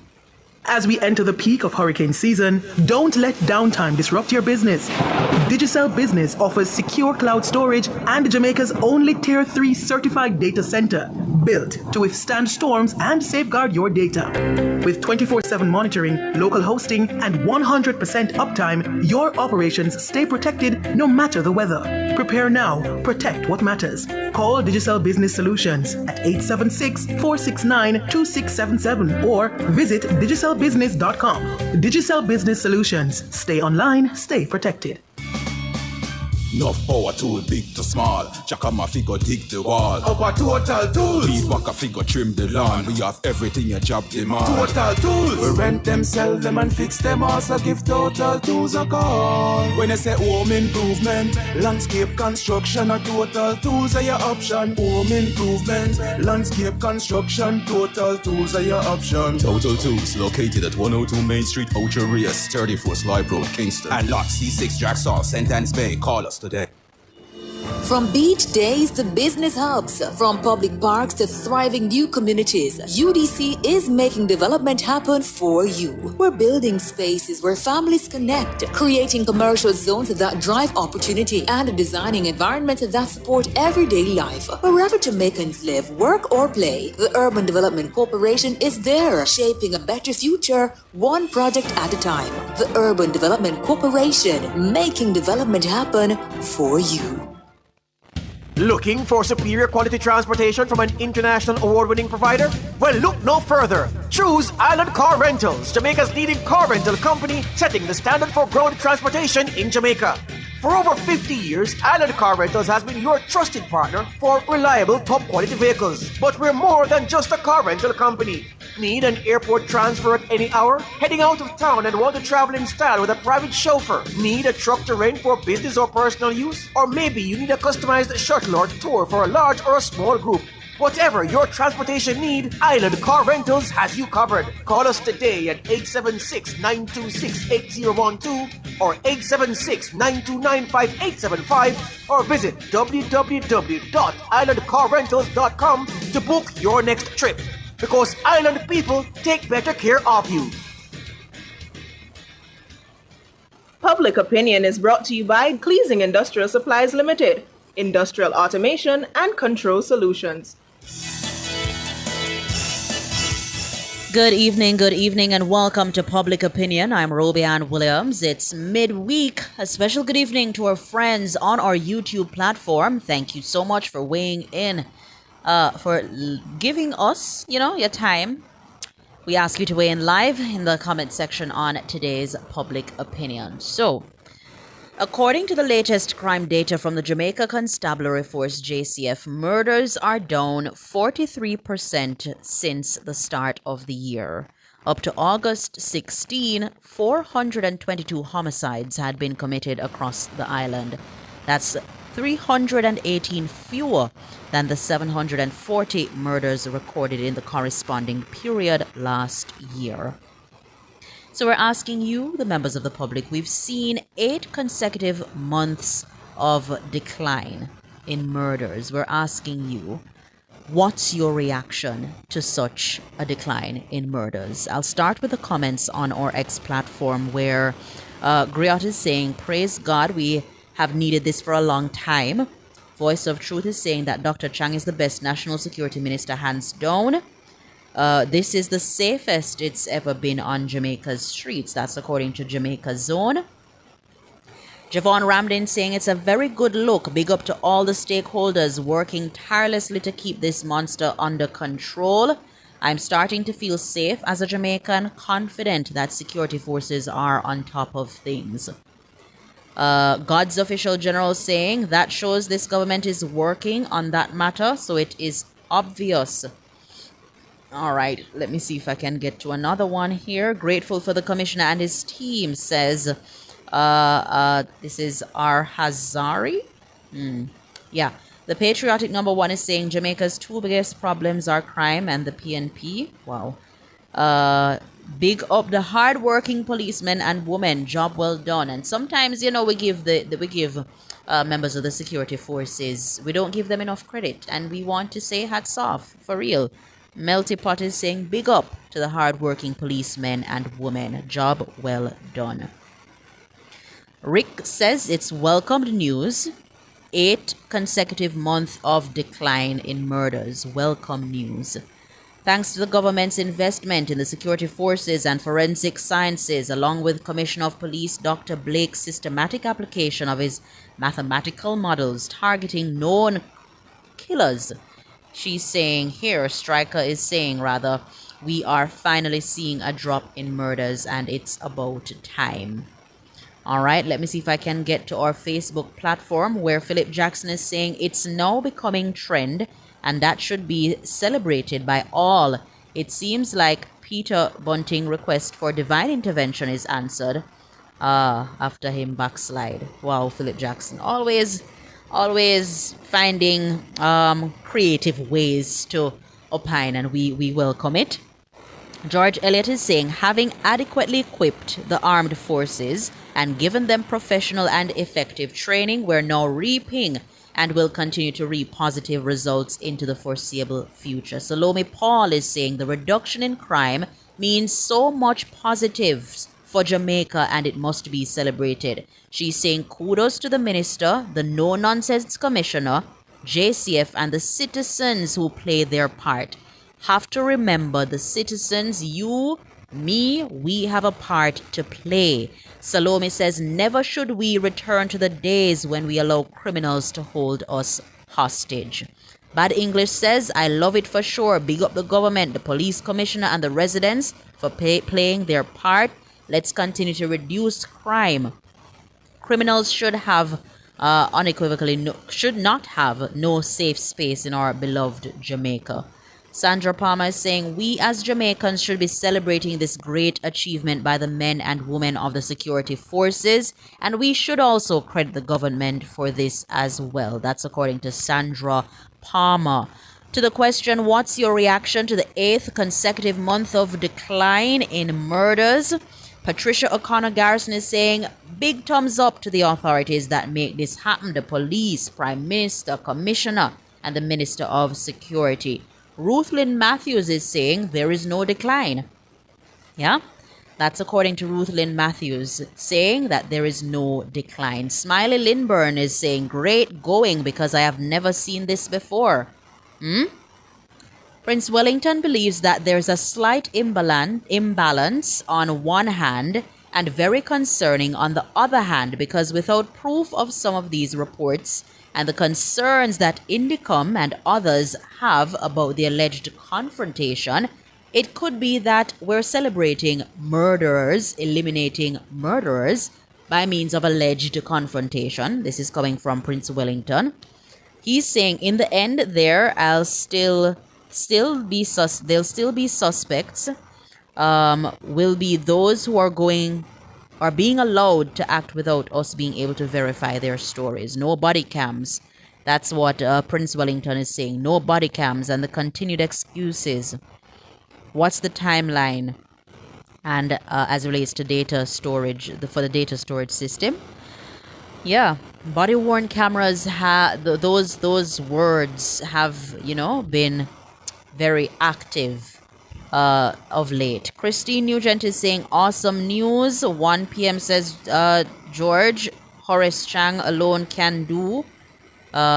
This is very good, says Barking. I think more people are thinking differently about how they react to disrespect. And I was saying this earlier on a live that most of our disputes, it stem from some disagreement, interpersonal dispute with neighbors, with friends, people who we know, and it just ends violently because we don't know how to really resolve and just get it together. We're very unfortunately it ends violently. Take for instance this case involving the policeman and his family. Such a very unfortunate case. You know, it's alleged that it stemmed from a motor vehicle sale, and it ended in death. Yeah, so we don't know how to work out our disputes, and it's just so sad. But 8th consecutive month of decline in murders. We go to our YouTubers to see what they're saying about that. Jason Simpson is saying that is why we Jamaican must not wow, okay, that is politically related. Yeah, I accept you, Jason Simpson. Let me see. Andrew Anderson is saying when the gunmen start wear body cam, then the police can wear theirs. Josephine is sending thank you to JCF, Dr. Chang, and the government, and she's saying to God be the glory. Donovan Phillips saying the investment that the PM put into the security forces is now paying off. Great going, Dr. Chang and Dr. Blake. I sleep comfortably with my doors and windows open. Cheryl Hamilton is saying, I have been praying for many years. God answers prayers. Yeah, can't please everyone. Trust me, says man of God, Christian soldier. Let me see if I can get in a few more here. You want to see body cam? Go watch USCIS. Wow. Wow, Papa. Wow. Twain Baldwin is saying, to God be the glory, welcoming the 8th consecutive month of decline in murders. Let me see if I can get in a few more here on our working government JLP. To God be the glory. I'm seeing that also. LC Thompson is saying that's good for the government's policy on crime. She lives in another land. Oh, I don't understand that one. Leroy is saying, I prayed this. Whatever the citizens and government doing for our national security, let's keep the progress up. Let's keep it going. Petrona Smith is saying, big up the security forces and the PM. Job well done. Yeah. Your reaction to 8th consecutive decline, months of decline rather. Time to see our young children playing in the Kingston streets after 6 p.m. Let me see. Ronald is saying, we're not throwing up our hands and ask for divine intervention. God give us a brain. Neville Bennett believes this is a great achievement for the government working with the security forces and other stakeholders. The investment made in the country paid off in a big way. One man Rona one part would have said pay off bigly. Thank you guys so much for participating in Public Opinion. The Business Report is up next.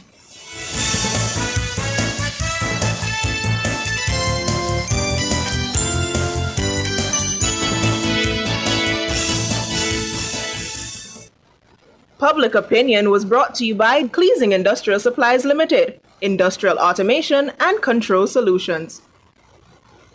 Drive the most exciting new vehicles in Jamaica. Schedule your 2024 Ford Ranger pickup or Ford Everest 7-seater SUV test drive now. Call or visit KIG today. The time by KIG is 6:33.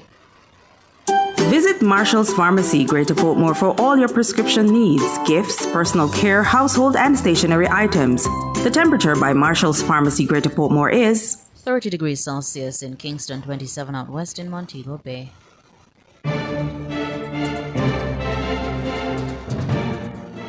Hello, good evening, and welcome to Nationwide's Business Report. I'm Robianne Williams. Prices in the UK rose by 3.8% in the year to July, driven mainly by a jump in the price of airfares and food. That means inflation is at its highest level since January 2024 and still far above the Bank of England's target of 2%. That's according to the Office for National Statistics, ONS, data. While the timing of school holidays likely caused the jump in airfares, higher food prices were driven by increases to the cost of beef, chocolate and confectionery, instant coffee, and fresh orange juice. The slightly higher than expected increase to inflation strengthens economists' expectations that the Bank of England will slow the pace of interest rate cuts. A top official at the U.S. Federal Reserve says she will not be bullied after President Donald Trump called for her resignation over an allegation of mortgage fraud. Governor Lisa Cook has been accused of falsifying documents and property records in a bid to get more favorable home loan. She says this allegation stems from an application before she joined the Federal Reserve. The Trump administration is also conducting mortgage fraud investigations against Senator Adam Schiff and New York Attorney General Letitia James, both political antagonists of the president. Trump has also been seeking more influence over the U.S. central bank and has repeatedly criticized its decision not to lower interest rates. And finally, in the currency markets at the close of trading today, it cost 161 Jamaican dollars and 1 cent to buy the US dollar. It cost 215 Jamaican dollars and 54 cents to buy 1 British pound, and 119 Jamaican dollars and 37 cents to buy the Canadian dollar. That's the business report. I'm Robianne Williams. Good evening.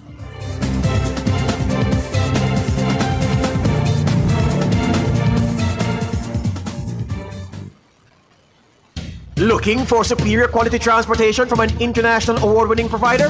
Well, look no further. Choose Island Car Rentals, Jamaica's leading car rental company, setting the standard for road transportation in Jamaica. For over 50 years, Island Car Rentals has been your trusted partner for reliable, top-quality vehicles. But we're more than just a car rental company. Need an airport transfer at any hour? Heading out of town and want to travel in style with a private chauffeur? Need a truck to rent for business or personal use? Or maybe you need a customized shuttle or tour for a large or a small group?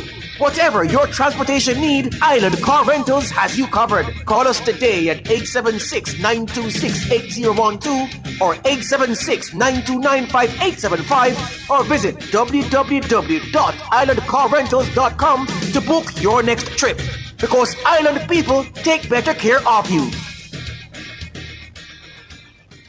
Are you ready for something mega? Spend $6,500 or more before GCT, drop your entry in the box and you can win a 2025 Hyundai Tucson. It's the Mega Wheels Tour promotion, April 5th to September 28th. Second prize, a $50,000 shopping spree every month for a year. Third prize, a $30,000 shopping spree every month for a year. Brought to you by Hyundai, Redstone, Heineken, True Milk, Grace, Walker's Wood, Downing, CPJ Daiquiri, and Carryburst. Choose Concentrate. Only at Megamart. Locations island-wide. Megamart. Best value by far. Authorized under Section 58.3 of the Betting, Gaming and Lotteries Act. Still sweating with that old fan? It's time to upgrade! Meet Glacier, the AC unit that thinks for you. Energy efficient to slash your power bill. Wi-Fi enabled so you can control it from your phone. And self-cleaning because you've got better things to do. Powerful, smart, hassle-free. Call now at 876-923-652-123. Gaddy's Refrigeration Limited, delivering the perfect cooling solution tailored to your needs. The following is a paid announcement by the Jamaica Labour Party. We create more jobs for Jamaicans, build road and better education. We make communities safer, ring the bell and go more labor. There is no party next to we, the greatest team in history. Jamaica Labour Party marching on to victory. We do so much already, now we doing more. The preceding was a paid announcement by the Jamaica Labour Party. Stay ahead in your career with UWI-STAR, the short-term advancement resource center. Our programs are designed to support your professional growth. Join our community of professionals and take the next step in your career. Visit our website, www.mona.uwi.edu/short-courses to learn more about the continuing professional education programs of UWI-STAR. GPS. Keep it cool. Summertime hot, but we have all the tools. Keep it cool. Enough ways to see it, you just have to choose. Stay out of the fridge, just use a igloo. Remember your Kisco ice handy juice. If an AC combo, yeah, I hit that. AC for a bit, then a fan after that. Keep it cool. This summer JPS have all the tools. Keep you cool with JPS. Download the JPS app today. Charles O'Connor Consulting Network, COCN, is a financial reporting firm that delivers accounting and compliance services on time. Call us today at 876-908-0486-7. Email us at clientservices@cocnjamaica.com or visit our website at www.cocnjamaica.com. COCN, driven by international accounting standards, modern technology, and integrity. You can still go through quicker and cheaper with a T-tag under the new toll rate structure. Effective August 23, there will be some changes to the toll rates at the Portmore, Spanish Town, Vineyards, and Maypen toll plazas. But don't worry, with a T-tag, all Class 1 and Class 2 customers will enjoy discounted rates for every single passage. Plus, your 10th weekly trip through the same toll plaza is free. Visit transjamhighways.com for details. Get your T-tag today from any manually operated toll booth on Transjam Highways.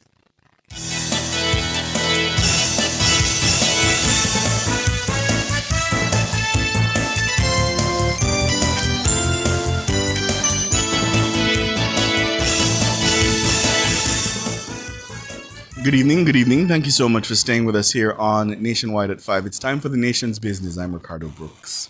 And my name is Sanjay Lewis. Well, listeners, the two major political parties have announced the teams that will be participating in the 2025 political debate. The announcements were made during a press conference hosted by the Jamaica Debates Commission earlier on Tuesday. There will be 3 debates on social issues. There will also be a debate on the economy and leadership. The PNP says Damien Crawford, Raymond Price, and Sophia Fraser-Binns will form the team for the social issues debate, while for the JLP, it will be Pernell Charles Jr., Kamina Johnson-Smith, and Matthew Samuda. Now, that debate, that clash is set for Saturday, August 23, this Saturday, starting at 9, I believe, will run until 10:30. Now, the next debate, which I think is next Tuesday, the economy debate, will feature the PNP having opposition spokesman on finance, Julian Robinson, Peter Bunting, and PNP treasurer Kisha Anderson. The JLP has selected Finance Minister Favour Williams, Dr. Christopher Tufton, and the Education Minister, Dr. Dana Morris-Dixon. Well, the economy debate, as Ricardo indicated, is set for Tuesday, August 26th. And the leadership debate, that's the big one, between Prime Minister Andrew Holness and opposition leader Mark Golding, will take place on Thursday, August 28th. So what does each team bring to the table, and what will they need to do to win the debates? Well, joining us to form a perspective, we have with us political commentator and former mayor of Montego Bay, Shalman Scott, young public commentator, that's Ronaldino McLean, and political commentator and founder of and executive director of the Jamaican Association for Debating and Empowerment, that's JADE, Jermaine Barrett. Good evening, gentlemen. Good evening. Good evening. Good evening to you. Good evening to Good you, evening. listeners. Sanjay? All right, so let me start with you, Shalman Scott. The debate season is now officially set, and with 3 rounds focusing on social issues, the economy, and leadership. From your perspective, how important are these debates in shaping voter opinion just days before the election? They have been very important. It provides additional information and expansiveness in the item of information to a number of people who, for one reason or the other, are busy and sometimes are not able to keep with whatever are the present focus and the present discussions in respect to these elections that come upon us from time to time. And so I feel that it is appropriate that we have these debates on the issues affecting the nation, and both and the economic factor and the leadership factor. And so I am expecting this to be a continuation of where we started in 1944 with the Declaration of Universal Adult Suffrage. And over that period of time, we have seen many of our men and women who have entered the political arena putting on display and communicating to our people that they have their interests at heart. And this goes for both major political parties, the Jamaica Labour Party and the People's National Party. And so we are not expecting anything less than what we have had in a series of these debates prior in other elections that have been called in the country. And so I am optimistic that the debate will be of help, especially to the voters who may not have made up their minds as to whether or not they are to go to the polling station and make an X for one side or the other. Ronaldino McLean, what are you expecting? Well, I'm expecting a lot of the regurgitations of some of the campaign messages we've heard on the trail so far from both parties. So from the JLP, their record of achievement, from the PNP, people now feel it. But I'm also expecting a lot new. I'm expecting, we haven't seen the JLP's manifesto yet, but hopefully they do drop that before the first debate on Saturday. I'm expecting the JLP to talk about some of the goodies that they're promising and the PNP to respond to those. I'm expecting engagement on, some of the more technical and impactful policy suggestions that have been made even since the budget debates in education and housing, for example, that really can make an impact on people's lives in Jamaica. What I'm hoping for is good clashes and good communication. I'm hoping that both parties can stake out clear, direct, and substantive disagreements on policy, that we won't be treated to parties talking past each other or saying the exact same thing, but that we can get contentious disagreements on vision or method for how we get to a good end goal for the country. And I'm hoping that both sides will communicate clearly to the people. Like my previous panelist said, to many people who maybe haven't been as tapped in to politics so far, to many people who haven't made up their minds, to people who are not traditional affiliates of either party and are coming for a good message, for a message that speaks to them, or maybe seeking to make up their mind. There's a good chunk of people who simply haven't made up their mind yet. So we want clear communication, messaging that's distilled to the broadest section of society that voters can understand and hopefully help them make a decision for who they vote for on September 3rd. And Jeremy, when you look at the teams, how do you assess the strengths of both teams? I think that the teams are, both political parties have really organized teams that are robust, strong, and hopefully effective, capable of articulating views, opinions, policies of their respective parties. But I want to comment as well on the question that you asked Shalman and Ronaldino, the fact that these debates are useful in as much as prior to the debate, most persons have been consuming political information in silos or echo chambers, and aren't as aware as they should be about the other parties' policies, prescriptions, and those kinds of ideas. And so here it is that now we have an opportunity for persons to engage and understand, to some extent or the other, what it is that the other parties with which they have been not as acquainted is bringing forward, is putting forward. I think that's good. I don't know that it will shift the needle too radically, meaning it will cause a significant proportion of the voting population to vote for either party. But I think it does good to spur conversation and get persons to really, have in their minds a lot more ideas about what either party would put forward, relatively speaking. I think that's good for the democracy, and it's something that I certainly welcome. And Jeremy, go ahead, Sandy. I just wanted to hear Jermaine on this one, because traditionally the finance debate has been a one-on-one matchup between the finance minister and the opposition spokesperson on finance. This year, however, we're seeing a full team format instead of what we're used to.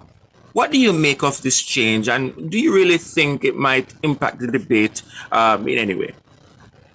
There's a political response to that question, and then there's the response that I think is not as political. The political response is from one vantage point, it is disadvantageous. There is a view, certainly the People's National Party are of the view, that the current Minister of Finance, she is not a strong debater, and that is why the administration has sought to, influence the arrangement as it is right now, where, you're going to be having 3 speakers on either team, which is unprecedented within the context of the debates as they've happened since 2002. I don't want to get into that. No, but let's make it clear, though, that the Debates Commission has said that is not their reason for making it a team debate. Right. That is true.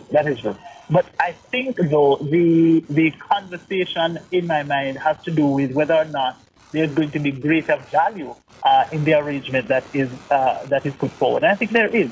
You're going to have a lot more ideas, a lot more articulation of views from different vantage points coming out in these debates. So you're going to have either team 3 voices speaking, the fourth that adds to the richness of the conversation and the debate. I think it's something to be welcomed.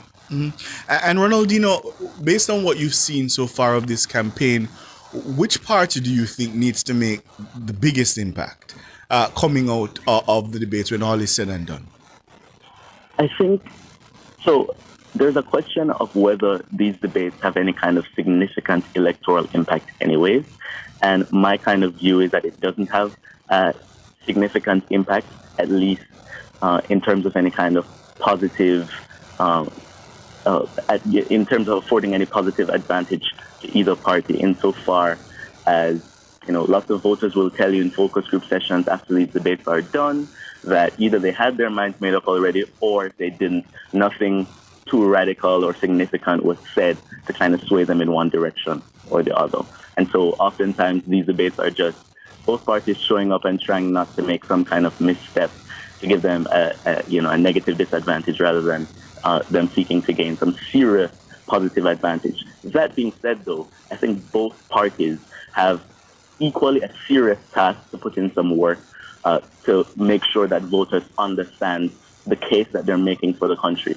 So I think the Jamaica Labour Party has a duty to make a complete argument. They've been campaigning a lot on their achievements so far, but I don't think that's complete enough for what the task and what the question is that voters are being asked to decide in this election. Voters are choosing which party they think is best to take us through the next 5 years.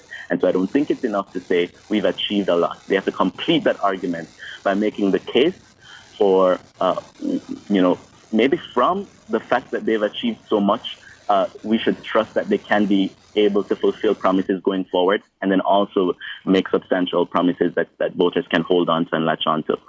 Mm-hmm. And then I think on the People's National... Sorry? Go ahead. Okay. And I think on the People's National Party side, they have to make a case for why we should trust them more than we should trust the Jamaica Labour Party. The Jamaica Labour Party has delivered us some achievements and has a hand on the ship, has a hand on the wheel right now.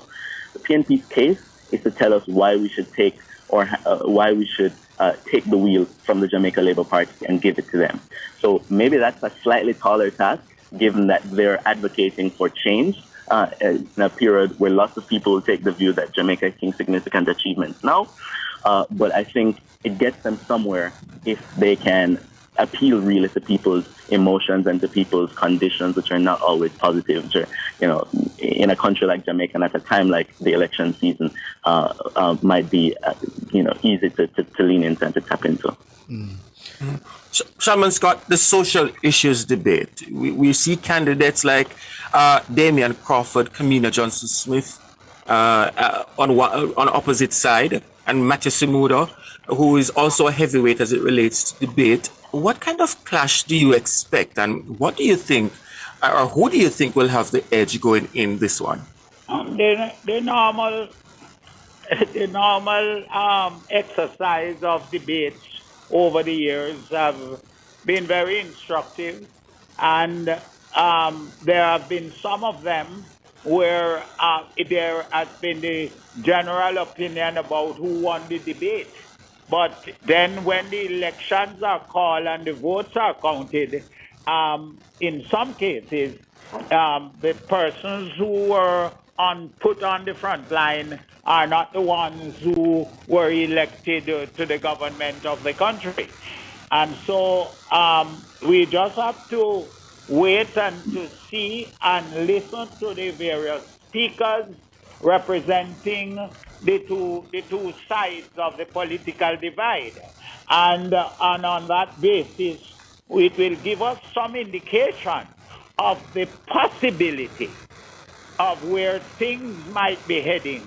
But, there are quite a few days left, and whatever is going to be the result of the exercise of the debate, a number of things are going to be following.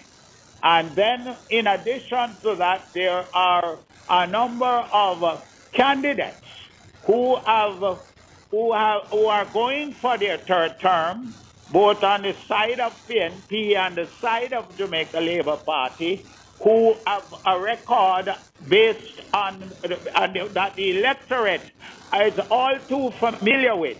And it is important that it doesn't matter how well some of these contributions to the debate come across. What matters is the history of individuals and the history of the political policies of the Jamaica Labour Party and the People's National Party, the two major contestants in this upcoming general election in our country. Now, Ronaldinho made the point out that he hopes the JLP's manifesto will drop before the Saturday debate.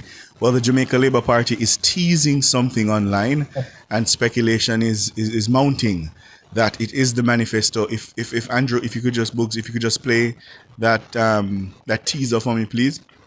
Those on YouTube can see it. The Labourites have started to tease something, and speculation is growing that it is the manifesto. They say in the caption that it's time to turn the page. So that turning of the page obviously suggests something to be read. While the producer pulls it up for those on YouTube to see it, it's called I Choose, is what they're teasing. Yes? Oh, here it is.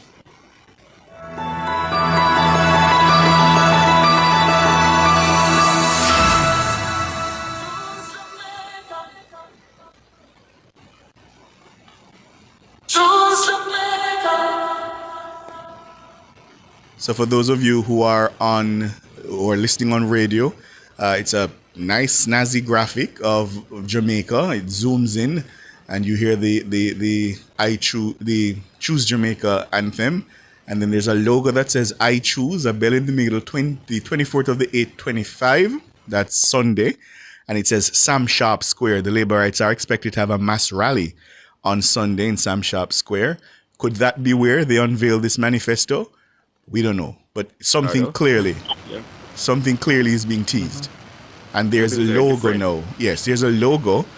A logo says I Choose. It says Sunday, August 24, 2025, doing more for you. And I don't even know how to describe this logo. I'm not sure what it's communicating.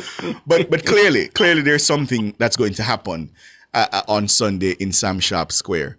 And the speculation online is that this is going to be the manifesto launch. So it doesn't appear, Ronaldinho, that it will be before Saturday. But certainly it appears that it might be. Maybe, that's a speculation, at a mass rally. And that would be, I don't think that I've ever seen that happen before. So if they actually launch a manifesto in front of a crowd of thousands. I've never seen it, yeah. Yeah, that. Well, we'll see. Shalman Scott, Ronaldinho McLean, Jermaine Barrett, thank you so much for your time. I appreciate it. Have a good evening. Yes. You all. So those debates are obviously going to be very good, Sanjay. I think the teams are strong. I am actually impressed with the teams on both sides. I think the parties have chosen some of their better, if not best, spokespersons who can articulate a message and carry a message. And of course, you know, as well as I do, that debate is as much about what you say as it is about how you say it and how you look. Style is very important. Absolutely. Yeah. And in televised debates, the style could make all the difference. So, and you know what normally comes out of those debates, Ricardo, the memes that follow, the punchlines. Yes. So looking forward to that, and we'll see how it happens. I gather, I know the policy, as I understand it, is not to discuss polls that we have not ourselves conducted or commissioned. But I gather that polls have been released by Don Anderson, and they show the opposition PNP, if you want to say, ahead, and I say ahead advisedly, by what would appear to be 0.8 percentage points. So it's not, well within the margin of error. Not a lead at all. 34.7 for the PNP, 33.9, call it 34 for the JLP. So that's dead even. And it's interesting because, you know, if you look at Mr. Anderson's polls over time, it would suggest then that the People's National Party has been falling, and has been falling from a high, I think, of 39%, I think he found in September of 2024. And it's been falling since. In May, he said the PNP was ahead by 3. That has evaporated. And we're 14 days to go? So no, it's now a dead heat. It's based on his polling. Absolutely. All to play for. I know the Blue Dot posters are in the field. Let's see what they find. I understand we expect to report those starting next week. So it's competitive. It's going to be good. It's going to be good. Yeah. All right. So we're going to go for a break. And when we come back, we'll take some of your calls. 630-937-124, 618-8255.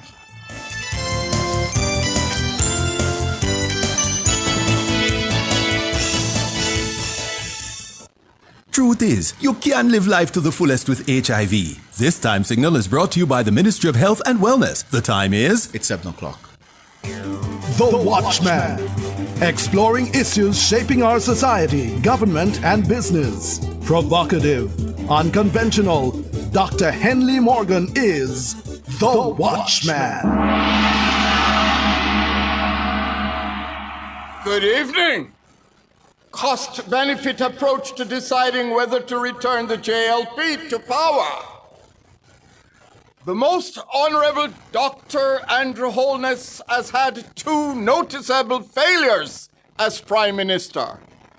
1, failure to make bold constitutional changes in the area of governance, such as fixed election dates and impeachment of holders of high political office who breach the people's trust. 2, failure to keep a promise made when in opposition to raise the bar for governmental rectitude by bringing a new level of morality to managing the people's money. That's one side of the coin. The other side is this. Dr. Holness, human foibles notwithstanding, is a leader equal to his peers on the world stage.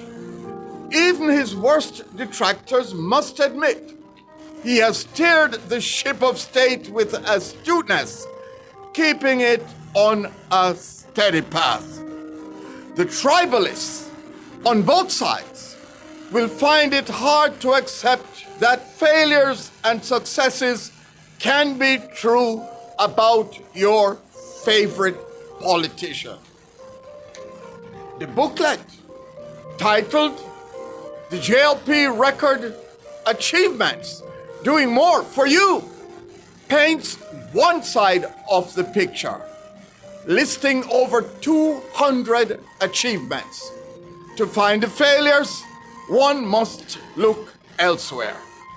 Like any decision dealing with relationships, one must balance the costs of the failures against the benefits of the achievements. If the benefits outweigh the costs, one may decide to extend another chance for the person to redeem him or herself in overcoming the shortcomings. Conversely, if the costs outweigh the benefits and there is a better alternative, one may choose to move on. In reality, few Jamaicans take such a rational approach in deciding where to mark their X.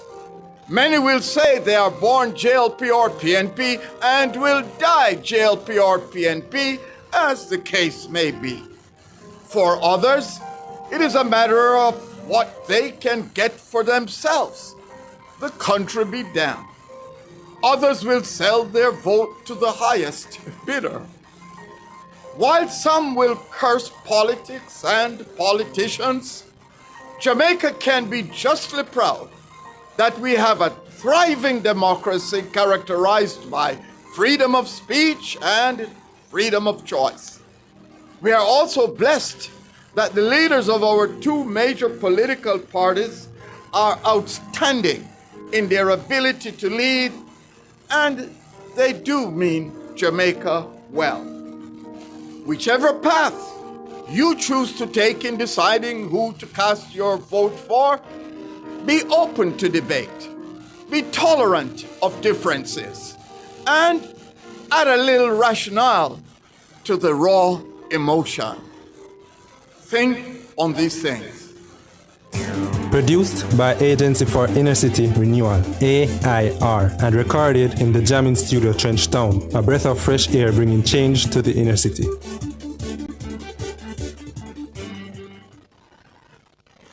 Short-sightedness, the inability to see well in the distance, is on the rise and is affecting millions of children worldwide, increasing their risk of serious eye conditions later in life. At IQ Optical, we're proud to lead the fight against short-sightedness with revolutionary Maya Smart therapeutic lenses, specifically designed for young eyes. This month only, your child can receive a free second pair of our revolutionary lenses. Help protect your child's vision today. Visit IQ Optical, where clarity never looked sharper. Getting ready for school is as easy as KB. Shop at Kingston Bookshop between July 14 to September 6, 2025 for your chance to win big in our back to school promotion. Spend just $5,000 before GCT, shop online or in store, and you could win $150,000 in cash, an HP laptop, or a Samsung Galaxy Tab A9. It's back to school the easy way, only at KB. Authorized under Section 58.3 of the Betting, Gaming and Lotteries Act.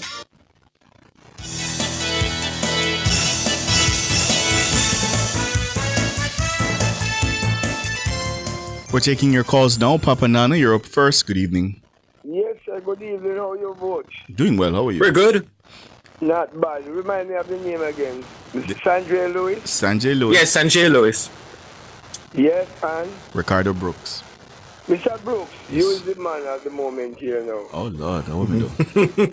No, man. You, I am bothered about you. You was one of the person who was selected to participate in the debate, right? My understanding is that my name appeared on a list, on a pool of journalists, and it was removed. It was removed? Yes. By whom? That's my understanding. I don't know, Papa Nana. I don't know the details. you know, to be honest to you people is so scared of... No, it's not scared. I genuinely don't know. I don't know what the internal deliberations are. I just know that... So let me ask you something now, Mr. Brooks. Yes. I know other people want a call. Mm-hmm. Your name was appear on it. On a list, a long list. Yes. On a list. Mm-hmm. Right? And you don't know who put your name on that list. No. But you know who asked it to be taken off, though. The People's National Party has confirmed that it objected, yes. It object to you. To myself, George, and Turner. That's what it said in the release, yes. Right. And to be honest to you now, if you can talk, is it that not something that is serious? Is it People's National Party can dictate to the person who is conducting the debate that they don't want certain people on it? Don't you think that is a dangerous practice? I think the question is better put to Sanjay. It's because Papa Nana, I don't want people to say it's because they're not choosing why I'm vexed. Because it is what it is, Papa Nana. But listen to me. Mm-hmm. Listen to me. I understand your point about it, but listen, if your name was appeared on that list, and Mr. Colin Campbell or the PNP could, whether he's a messenger for the PNP or not, could have taken it out. What could cause... No. So my understanding is not that they took it off. My understanding is that they objected. Well, they objected to it because you are not going on it. Well, yes. Right. You are not going on it. Right. And don't use the word to me because I'm not that educated. All right. Then say no. They said no. Yes. Yes. They say no. Yes. All right. So let me ask you something now. Mm-hmm. In the future, what can prevent the PNP from saying, listen, we have a selected type of judge, as what we see happen in the DPP case with a certain judge. What can prevent them from saying, me have my man to try those people, especially if they are a JLP? What can prevent that? Well, the way judges are appointed is by an independent tribunal, the Judicial Services Commission. So they couldn't object to that. The political parties definitely have no say in that. And the Chief Justice and the Court of Appeal President, they're appointed by the Prime Minister after consulting with the opposition leader, and the Governor General then makes the appointment. But let me ask you one simple question, because I know other people waiting. Didn't you hear when they were summing up the DPP, what the lady said? It was rushed. It was rushed. I think though, Papa Nana, I just want to bring it back to the national debates, because they have a format where they invite both sides, or whomever taking part in the debate, and since the start of it, you naturally see two main political parties. And they meet, they deliberate, and as Ricardo indicated, they would have a list of journalists, and both sides would say they agree with this person or object. Finally, the decision rests with the Debates Commission. And to be fair to them, I think that they're trying to see how they can balance everything that is happening, even though they have the final say. But at the same time, they want both sides to be comfortable, and the process remains as fair as it can be. And I still have some amount of confidence in the committee and what they're trying to do. Of course, for me, I would want Ricardo to be one of the journalists asking questions, and I think questions, and I know Ricardo would be fair on any debate that we have. But I'm just trying to, tip it a little bit to say, let's not lose confidence in the Jamaica Debates Commission and what they're trying to do. I think if I have any challenge with it, Papa, because the truth is this. I have no inherent right to be a questioner, right? So I'm not gung-ho on that, and it won't define me or define the job I do. That's settled. If I have any challenge, it's that the participants are usually the same people. That is my challenge, and I think it should be widened. So even if them exclude me, exclude Tana, exclude George, there are other people, yeah? There are other people. And I think it should be widened. Thanks for the call, Papa Nana. Yeah, I will agree with that, Ricardo. And it's something that we have said to a long time. Let's have some fresh faces. Yeah. Damien. Hi, good evening, gentlemen. Good evening. Good evening. Yeah, just a quick question. I'm picking up from where Papa Nana left off. Will there be fact checkers a part of this iteration of the debate? No, I didn't hear that. I didn't hear that either. Of what I've seen in the past is that the journalists may ask. I think in the past they've allowed 2 follow-ups, and I think at times I don't remember the moderator doing any fact checking. I've seen the moderator in the last. I think it was the last debate, Ricardo. Fact checking. Okay. Some of the speakers, maybe about 3 or 4 times in the last debate. I saw that one. Yeah. So, but no designated person who said that is the fact checker. Okay, I think that's going to be very important for this iteration of the debate. A lot of things are being said in the social media space and on platforms that are untrue or half true, misinformation. This is the age of it. And so when the debates are taking place, the Debates Commission owes it to the Jamaican public to ensure that what is stated is factual from their platform. I think that's an important thing to consider. And that's interesting. And and there are different ways that can happen. You could have it as a crawler on the screen. That's something to consider. I wouldn't be opposed to that. Facts are facts. Facts are facts. I give you one case in point, and I'm in no way being partisan in my disposition. But it is being said constantly that the Prime Minister is currently under investigation for illicit enrichment. The Integrity Commission's last annual report stated that they have closed their investigation. Those two things cannot be happening at the same time. You cannot close an investigation and be investigating a person at the same time. So when it is proliferated on the political stage and in other spaces that the Prime Minister is under investigation, that is actually not true. A statement like that made in the debates will be a perpetuation of something that is not true. It would, in my opinion, be important that the debate commission or the moderator or the persons asking the question make it clear what the reality is for the well-thinking public. Or, Damien, what can happen is that the opposing team, if they are sharp on their feet, when Sanjay and I used to train debaters, we tell them, when you're sharp on your feet and you're doing your rebuttals, make sure that you attack the substance. So once lies are spread, you rebut it and you tell the truth. Excellent. Can I just make a quick man. Sure. Please. The caller, Troy, I want to big him up because he forced me to do some work. He pointed out that the PNP's transportation plan would cost 1.9 billion.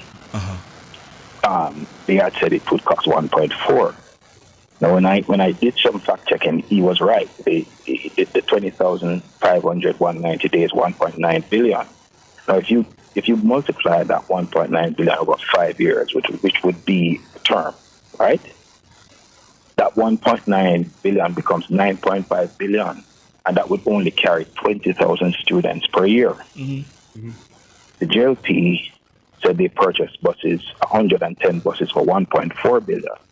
Retrofitted, service deal, all of that stuff. If you multiply that over a 5-year term, that's 7 billion, and they would have at least 400 buses to service the rural school bus program. Now, just on the numbers alone, the JLP would be spending less, 2.5 billion less, and they would have 400 at least buses for that program. The PNP will be spending more, 2.5 billion more, and they would have no asset because that money would be going straight to, who they say, taxi operators and bus people and all of that stuff. So there would be no asset, more money spent, and in reality, that to me doesn't represent good fiscal management. Yeah. And just listening to you, and we know in Jamaican politics, fact-checking is oftentimes overlooked, but I consider it vital. Yeah, because you now deciding to go ahead and do those checks, and then you recognize that the figures published by the PNP in this instance is incorrect. And when politicians speak, citizens really deserve more than just slogans, more than just those catchphrases, more than and suggestions that they will be spending less.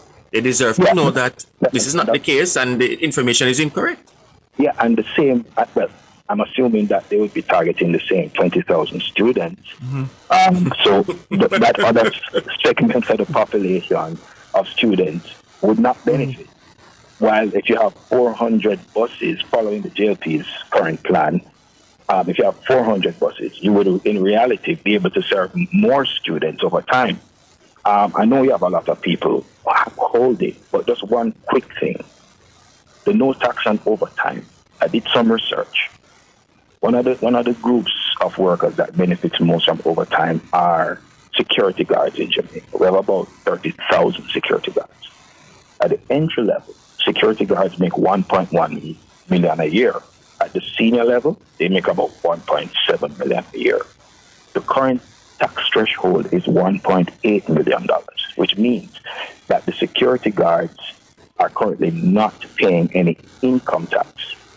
So those security guards who are already working overtime at the entry level or already working overtime at the senior level, even with their overtime, do not currently pay income tax. So the suggestion that you're going to not tax them on their overtime is kind of tricky, because given the current tax threshold, and if the tax threshold is moved to 1.9 million next year, and 2 million the following year, it means that these persons, this group of 30,000 security guards, would in reality not pay any income tax. It is interesting to note, because I read the manifesto, that there was nothing mentioned in the PNP manifesto about the tax threshold. And the opposition leader had indicated that a PNP government would consider moving it to 3 million. Nothing was mentioned in their manifesto about that. And I find that interesting in light of their suggestion of moving tax on overtime. I'm going to leave it there, gentlemen. All right. Appreciate the call. We're going to take a break. Come back with more.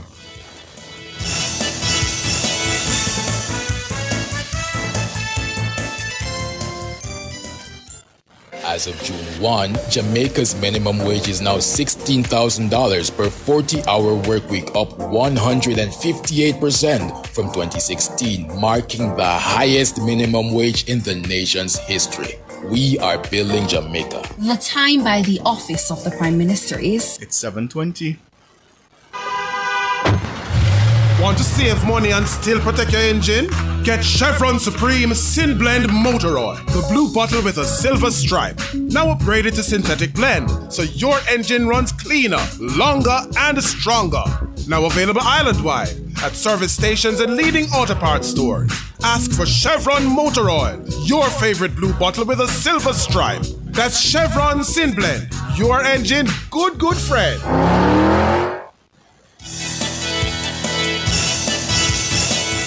Just before we go to Grant on the phone lines, the police have picked up another of the escapees from the Constant Spring lockup. Frey Massas has been picked up. He was picked up moments ago in Mountain View, St. Andrews. So that's now 7 of the 9 back in police custody. Let me tell you, Sanjay, I keep saying it. This is not the same JCF. These escapees, they were escaped yesterday. Was it Tuesday? Yes, yesterday. Yeah. And they've almost all been picked up already. Excellent policing that we're seeing, Ricardo, and we must commend the JCF. Really, really good work. Good evening to the men and women of the Jamaica Constabulary Force. Grant. Good evening, Mr. Ricardo and Mr. Sanjay. How are you? Yes, good evening. I'm giving thanks,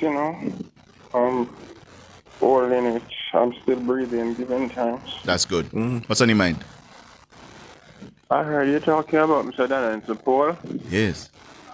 Do you remember what this poll was showing in the 2020 general election?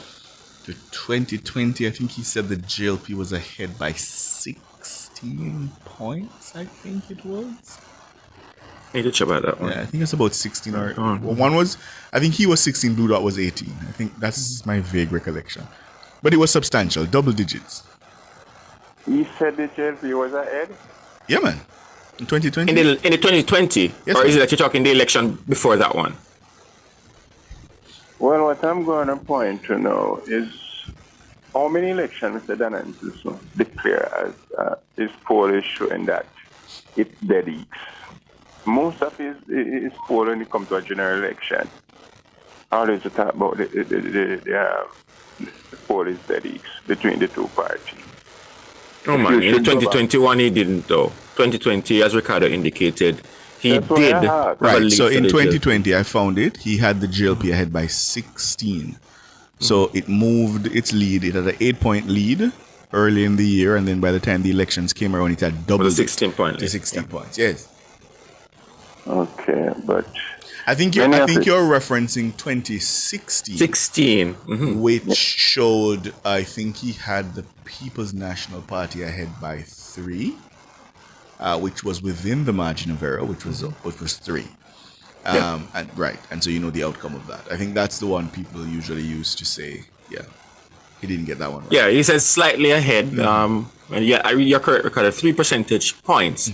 And that, of course, was in the margin of error. Within the margin of error, yeah. And the last poll result that you have, it was 6 points ahead. It's showing the JLP. Was it 6 or 4? 6. Is the first one was showing 4. The last. No man, I think the first one was showing 6 and the last one was 4. I think. No man, the last one was higher. Hold on, let me look. Yeah, go on, talk. I look. Okay.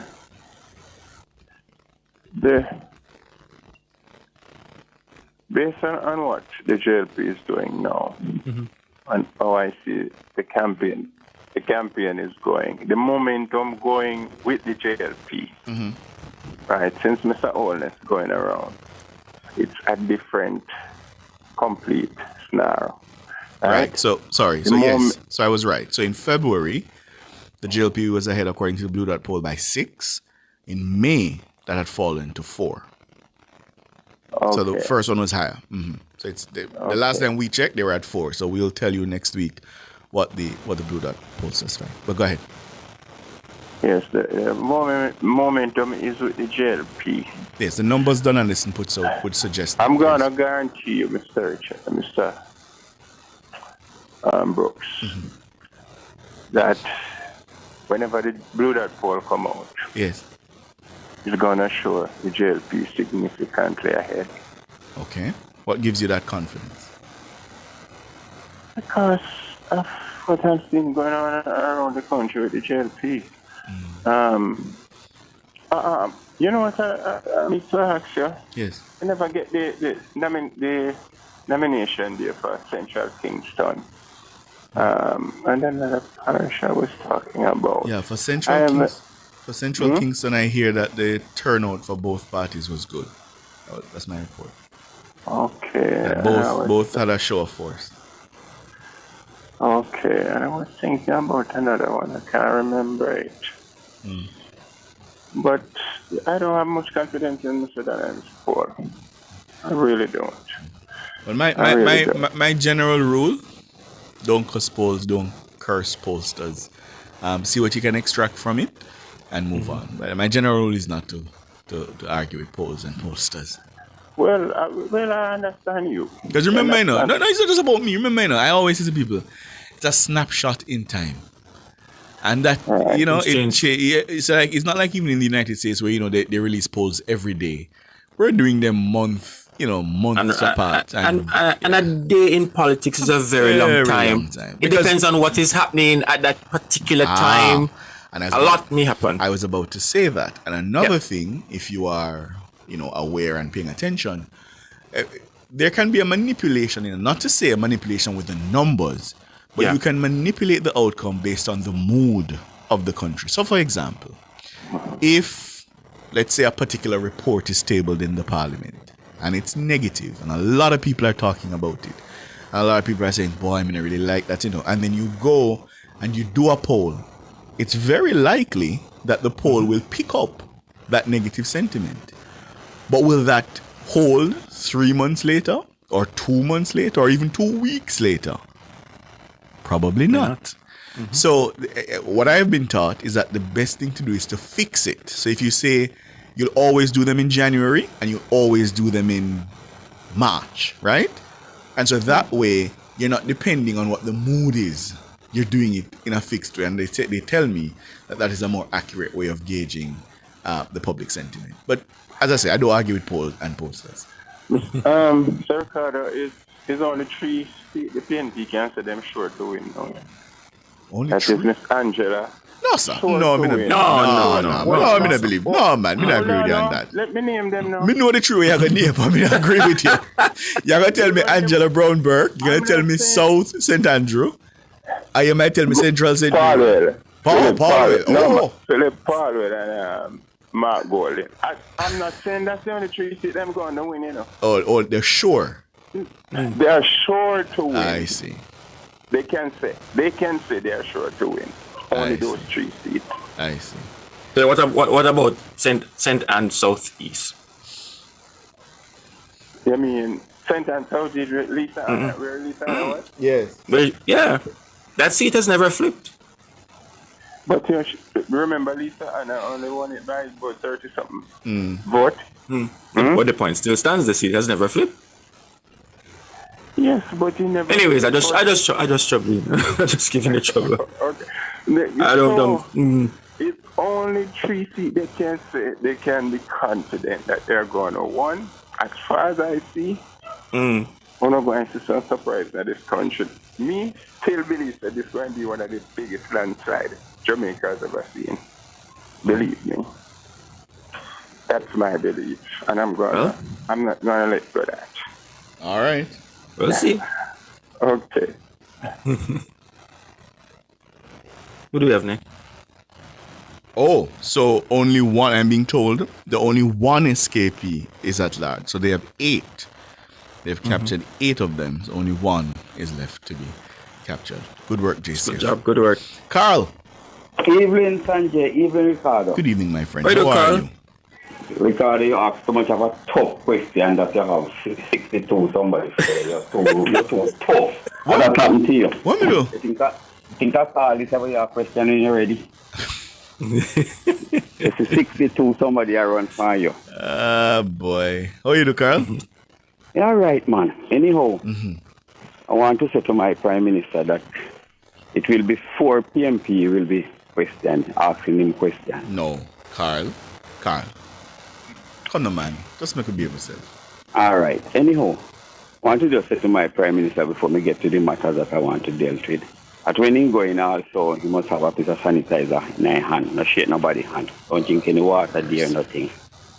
And next thing, if the Prime Minister can ask this question, that I know my Prime Minister can stand up here 4, 5, 6 hours, ask that he wants to stand to answer every question that he put you at him. Who wants to sit down, my Prime Minister can stand. Man, they out whole night a campaign and can go run this whole day again. No, let me just say something about that. Because I woke up last night, it would really be this morning, shortly after midnight. And I did a little doom scrolling and I saw that the Prime Minister was live. I think he was on TikTok. Okay. And I clicked it. What? The Prime Minister was awake. You know, Sanjay? With a massive crowd of people in South Manchester after midnight. Okay. I was, first of all, and if he, when the people not got in bed. Got cabinet this morning. The time I was sleeping. And if he need to go to Parliament in Ghana, if he need to meet with anybody from around the world. It must be really rough on the Prime Minister's bodyguards, you know. Well, the bodyguard them. I agree with that. Yeah, man. I probably go look one in that work. Anyhow. I think there's something I see him do one thing and next time they want 5K. And then after the 5K, he have one next meeting. No, so I'm going to look one in that work. Anyhow. Yes. We put up one sign in a Clarendon, Southeast Clarendon. A time come to choose Jamaica. I saw it. And the comrade them couldn't stomach that and take it down.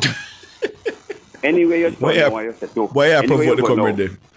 Anyway, you go now, you see one comrade. And you say to them, say, time come to choose Jamaica. Who no lap them tail and move off left you because they will turn their head in a time come to choose Jamaica. You're always upset the people then. Anyhow, Ricardo, Sanjay. That one was smart though. It's smart marketing, Carl. They know. Match the time come. Because remember, you know, people have been asking some people time come for what? And the Labour right them answer the question. And the Labour right say answer the question. Yeah, time come to choose Jamaica. Oh boy. Anyhow, Ricardo. Yes. I'm gonna run down few achievements now. All right, go on. All right, time come to ask the PMP how could a government for in office for 10 years could have built an urban centre out of the tax of Jamaica. By the way, have you been out there, Carl? More than one time. Okay. How comes time comes to ask the PMP, how could you build so much police station out of the tax of Jamaica? Time comes to ask those questions. Time comes to ask the PMP also, how could a government build 2 highways out of the tax of Jamaica?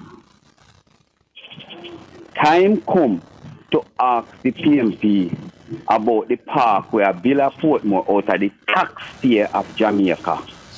Time come to ask the man will say he was the chief advisor to Omar Davis. Time come also to ask Golden, how could you have 2 visas to enter your born land, which is the British? 2, you doesn't need that. How could you come by those 2 visas? Time come to ask the British man where in Jamaica he grew up, whether Spanish Town, Portmore, Mountain View, Harbour View, Bull Bay, St. Thomas, Portland, Savlamar, St. Elizabeth, Southfield. One of those questions. Time come for him to answer those questions. Time come to ask the PMP, how could a government put up revenue that if we have a natural disaster, we can draw down from that fund? Hello? We are here you. You listen. Hello? We are here you. We're here now. Time come to ask the PMP, how could we carry the debt from 144% to 68% in a 9 year, and them was there for 18 years? Was our time come to answer those questions. Time come to ask Mr. Peter Bunting if he did get back in suitcase in Portland. He was the Minister of National Security. Well, all right, time come now for a break. Time come. Thank you, Carl. Appreciate it. We're gonna go for a break. And we don't have anybody on the phone. Okay, because after the break, we're gonna bring you inside the ballot box. We'll go for a break. So come.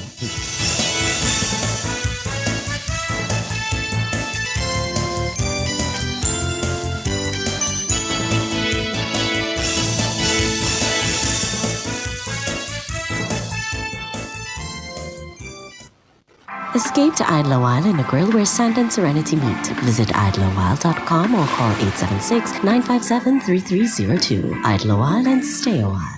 Remember to take your new voter ID card to the polling station on election day. You may still vote without your ID card, but the process will be faster if you have it with you. If you don't have your ID card, you must answer questions, be fingerprinted, and take an oath before you can vote. Bring your voter ID card and make it easier on yourself and others. That was a message from the Electoral Commission of Jamaica.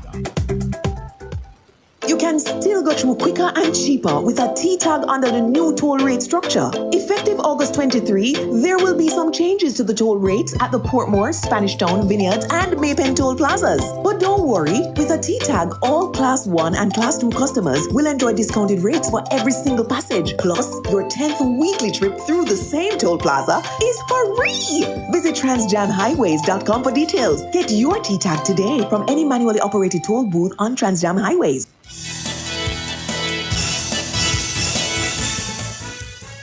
You're listening to Inside the Ballot Box on Nationwide 90 FM as we cover the 2025 general elections. It's the race to 32.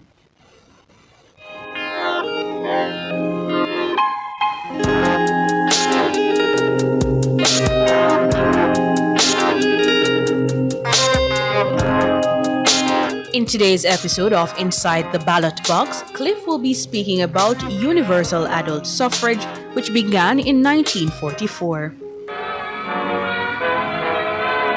Constitutional government was gradually taking form. Slavery was abolished in 1838, but the vast majority of the people were yet to gain political freedom. Their demand for civil liberties grew louder and louder, and there emerged Norman Washington Manley and William Alexander Bustamante, and a new Jamaica was born. In 1944, the island obtained a new constitution with universal suffrage.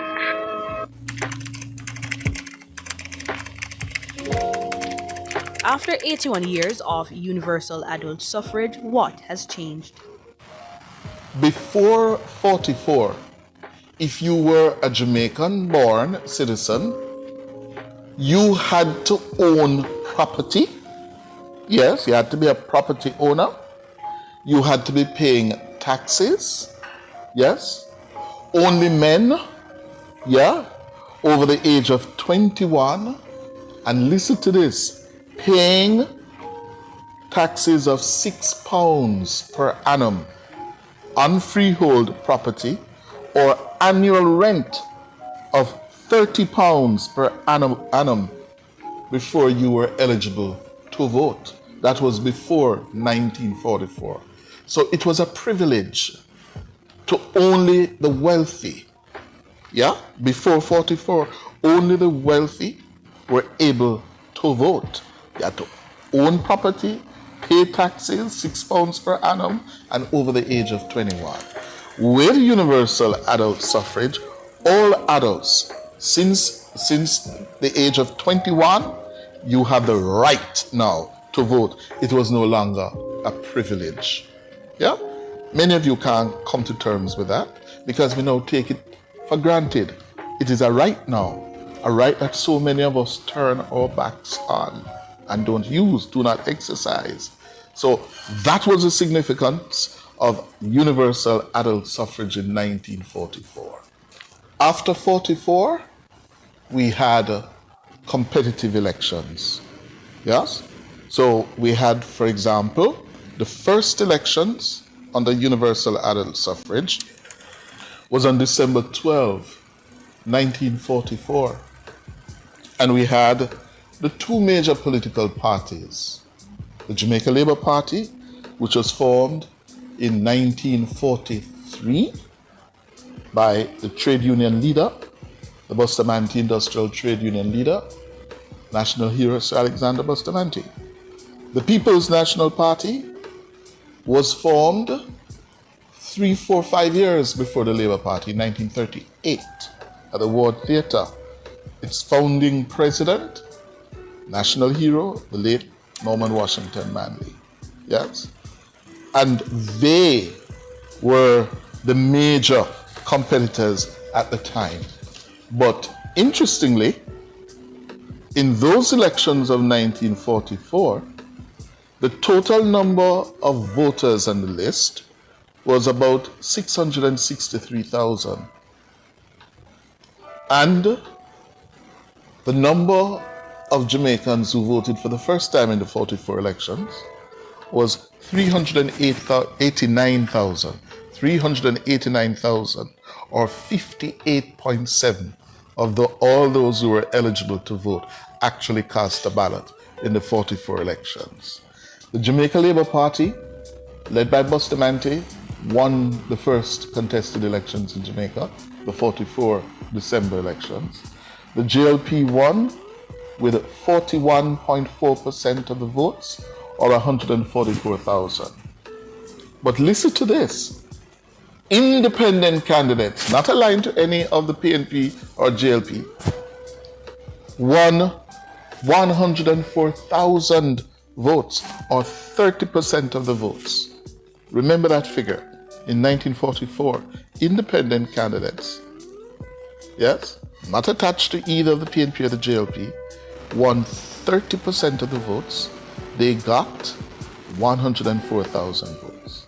So the Labour Party got 144,000, Independents got 104,000, and the PNP got 82,000 votes, or 23.5% of the total number of votes cast. Now, in the 44 elections, there were 32 seats in the House. Yeah? 32 seats. The 144,000 votes that the Labour Party won resulted in the Labour Party winning 22 of the 32 seats. 22 of the 32. The PNP won 5. And independent candidates won 5. Now, since universal adult suffrage and that first election, a lot has changed. A lot. Mostly for the better, but also for the worse. Elections from 44, 49, 55 were largely based on the history. I wasn't around, but based on the history, were largely free of political violence. That started to change about 1959, going into independence in 62. And it worsened to the point where we have been scarred by political violence, by actors of the two major political parties. We came to the brink in 1980. We came to the edge of the precipice when we had the most unquestionably the most violent general election in our 81 year of voting since 44. Yeah? But also since 44, you have the makings and the development of a fledgling society, nation, democracy that is now one of the world's best run democracies. We have developed, despite the carnage of 1980, an electoral system that is the envy of the world, better than that of the great United States of America. And the best example of that was on the 9th of February 2016, when the results had us on a knife's edge. That election of February 2016 saw one seat separating the two major political parties. The JLP eked out a one-seat majority, 32-31 in the 63-seat parliament. And not one shot was fired. Just about 3,500-4,000 votes separated the two parties and the power of going to Jamaica House. And the system held. Why? I suppose several factors. The most potent being, after the carnage of 1980, the two major political parties, backed by their leaders, Michael Manley, Edward Seaga, and their chief lieutenants, we pulled back. We realized how far down that precipice we had gone, and we had to pull back. And beginning in the late 1970s, 78, 79, when Seaga made it a campaign issue that we had to have electoral reform, we had to have a system that the country had confidence and trust in, and in particular, the people and the two major political parties. Seaga made that a mantra. He boycotted a number of by-elections to drive home his point. That led to what became known as the Electoral Advisory Committee. It was later entrenched, or not entrenched, but put into the Constitution, which created the Electoral Commission of Jamaica, the ECJ, where both major political parties are equally represented on the organization, planning, and administration of elections in Jamaica. And you may ask, but what existed before? What existed before was an electoral office run by a government-appointed chief electoral officer under the virtual control, if not direction, of a minister of the cabinet, a minister who had responsibility for electoral matters. And that was the bane of our problem, because a minister is an active member of one of the two major political parties, and they would always seek to gain an advantage for their party. So, for example, the drawing of constituency boundaries was manipulated to suit the party in government. In other words, you hear the word gerrymandering. Oh, that was rampant in Jamaica. Yes? And you can see where the parties manipulated the drawing of boundaries so they could get an advantage in winning seats to the House of Representatives. Thank God we now have the Electoral Commission of Jamaica, and since the ECJ came into being, we have been getting better and better at it. That's it for Inside the Ballot Box.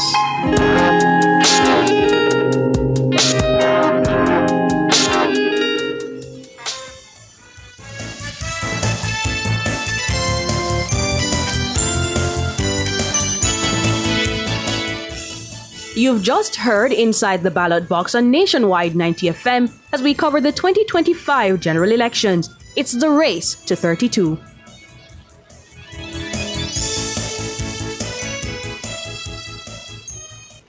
The following is a paid announcement by the Jamaica Labour Party.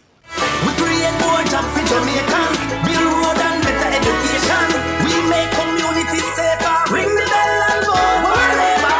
There is no party next to we, the greatest team in history. Jamaica Labour Party marching on to victory. We do so much already, now we doing more. The preceding was a paid announcement by the Jamaica Labour Party. Is your money idling when it could be thriving? With CIBC Caribbean's fixed deposit offering, you can take charge of your cash. With 50,000 Jamaican to start, choose terms from 30 days to 2 years. Lock in your funds and enjoy premium rates guaranteed to grow your wealth. Whether you're eyeing short or long-term gains, our fixed deposit accounts puts you firmly in control of your money. Now is the time to open a CIBC fixed deposit account and start earning more today. CIBC, ambitions made real.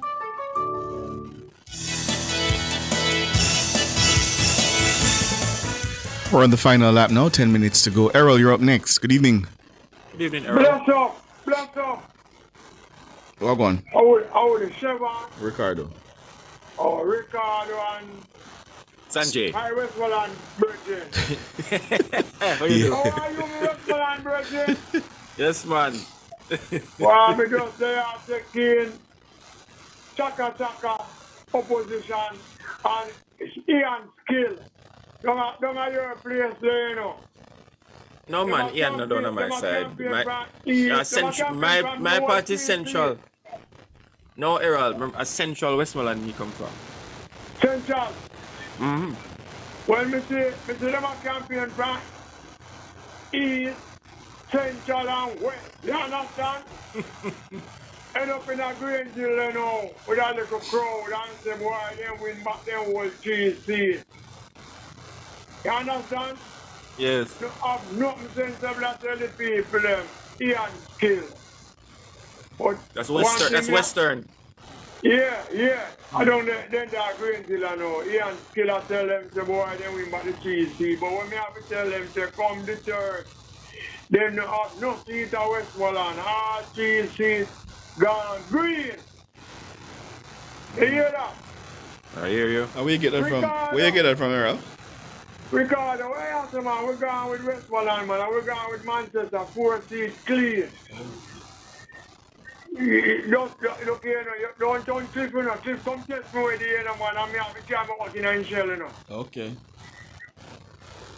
Westmoreland gone, sweep for the Labour Party. Manchester, Portland. Them no see them, they see it there. You hear that? Yeah, I hear you. There seems to be something that is happening on the ground for you, Errol, that we're not hearing about at all. No. We don't know what go on. Me know what go on. Oh? But only don't know. You understand? Uh-huh. Yes. Yeah, man, you saw that debate from our Saturday. Mm-hmm. Yo, we are going to see how we are going to angle Ike, Chaike, and Trim and them. You hear? Here. Just wait till Saturday come and see how go on. Okay. You understand? Yes, I hear you. Yes. That's a very small thing tonight. All right, Errol. All right, boss. Another Errol. Yes. Well, I can't stop like Errol part 1, you know? Yeah. Good evening, gentlemen. Good evening. Good evening. Yes, man.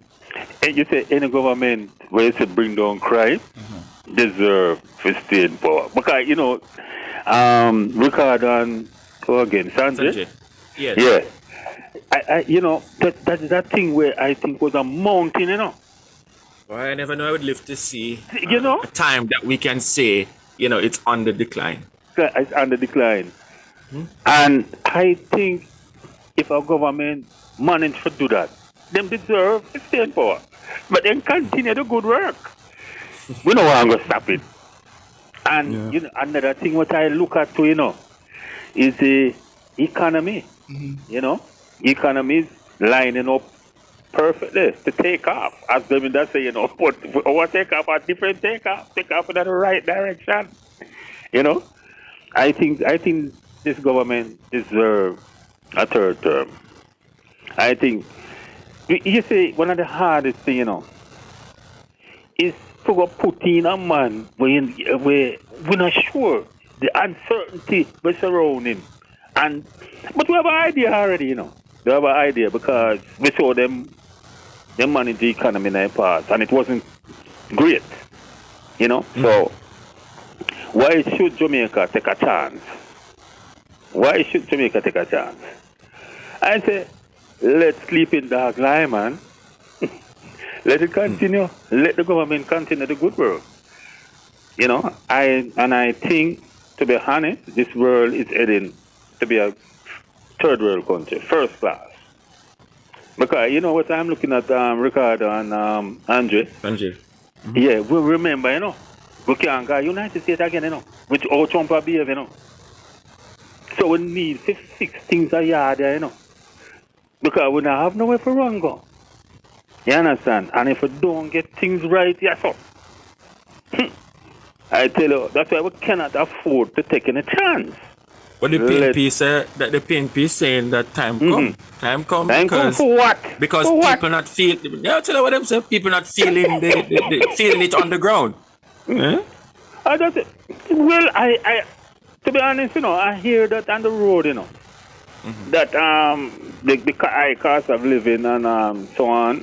Yes, I agree, things are high. But what are they going to do to reduce the high cost of it? I think that is a worldwide thing spinning off from the COVID. That's all. Mm-hmm. And yeah, but you see, it is important, that any political party seeking office or seeking to remain in office, you throw back the question sometimes. You provide the response, but sometimes you have to throw back the question to say, you are saying that, what will you do differently? I think that's what is important. Exactly. How will you do it differently? All right. So to bring down the cost of living. So, I don't think Jamaica should take any chance. No chance at all. Stick with the government, who's working for the people and who's doing well for the people. Thus far. Let's sleep in dark lie, as the saying would have said. Don't take no chances. Because we don't know. We can't go vote for uncertainty. And I hear them grumbling about some taxes that I don't like. Because we know them, we have an idea how them staying at the past, Yeah. And I'm afraid that for them to put through certain projects, they will have to tax the Jamaican people. And that's what I'm afraid of. You understand? So I'd advise Jamaica, think about it, and I don't think we should take any chances. No chances. Stick with the government, who's working for the people thus far, and who bring down crime. Because I never thought I would live to see the day that crime is coming down, And that's a good sign. So why should we change now when we're in the middle of something good? Stick with what you know, Jamaica. That's my advice to Jamaica. All right. And thank you, gentlemen. Right. Thank you for the call. Thank you. Demos, is that Demos? DEMUZ says, I'm listening and watching, and this caller is speaking of a critical point, and I'm yet to hear Ricardo utter one word. No, sir. Where you want, Mr. Demos? Tell me what I'm saying. The man is sharing his view. Where what I'm saying? Jesus Christ. Sometimes when the YouTubers just Anyway, that's all the time we have. Thank you for sticking and staying with us. We appreciated your company. Special thanks to our producer. Nora Gabe Banton was our producer today. Hardworking. Thank you, Nora. Appreciate it. Andrew Glenn Anderson, the man behind the controls, the pilot. Thank you, sir. My colleagues in the newsroom, the very best in the business. My name is Ricardo Brooks. And my name is Sanjay Lewis. Wishing for you a wonderful evening.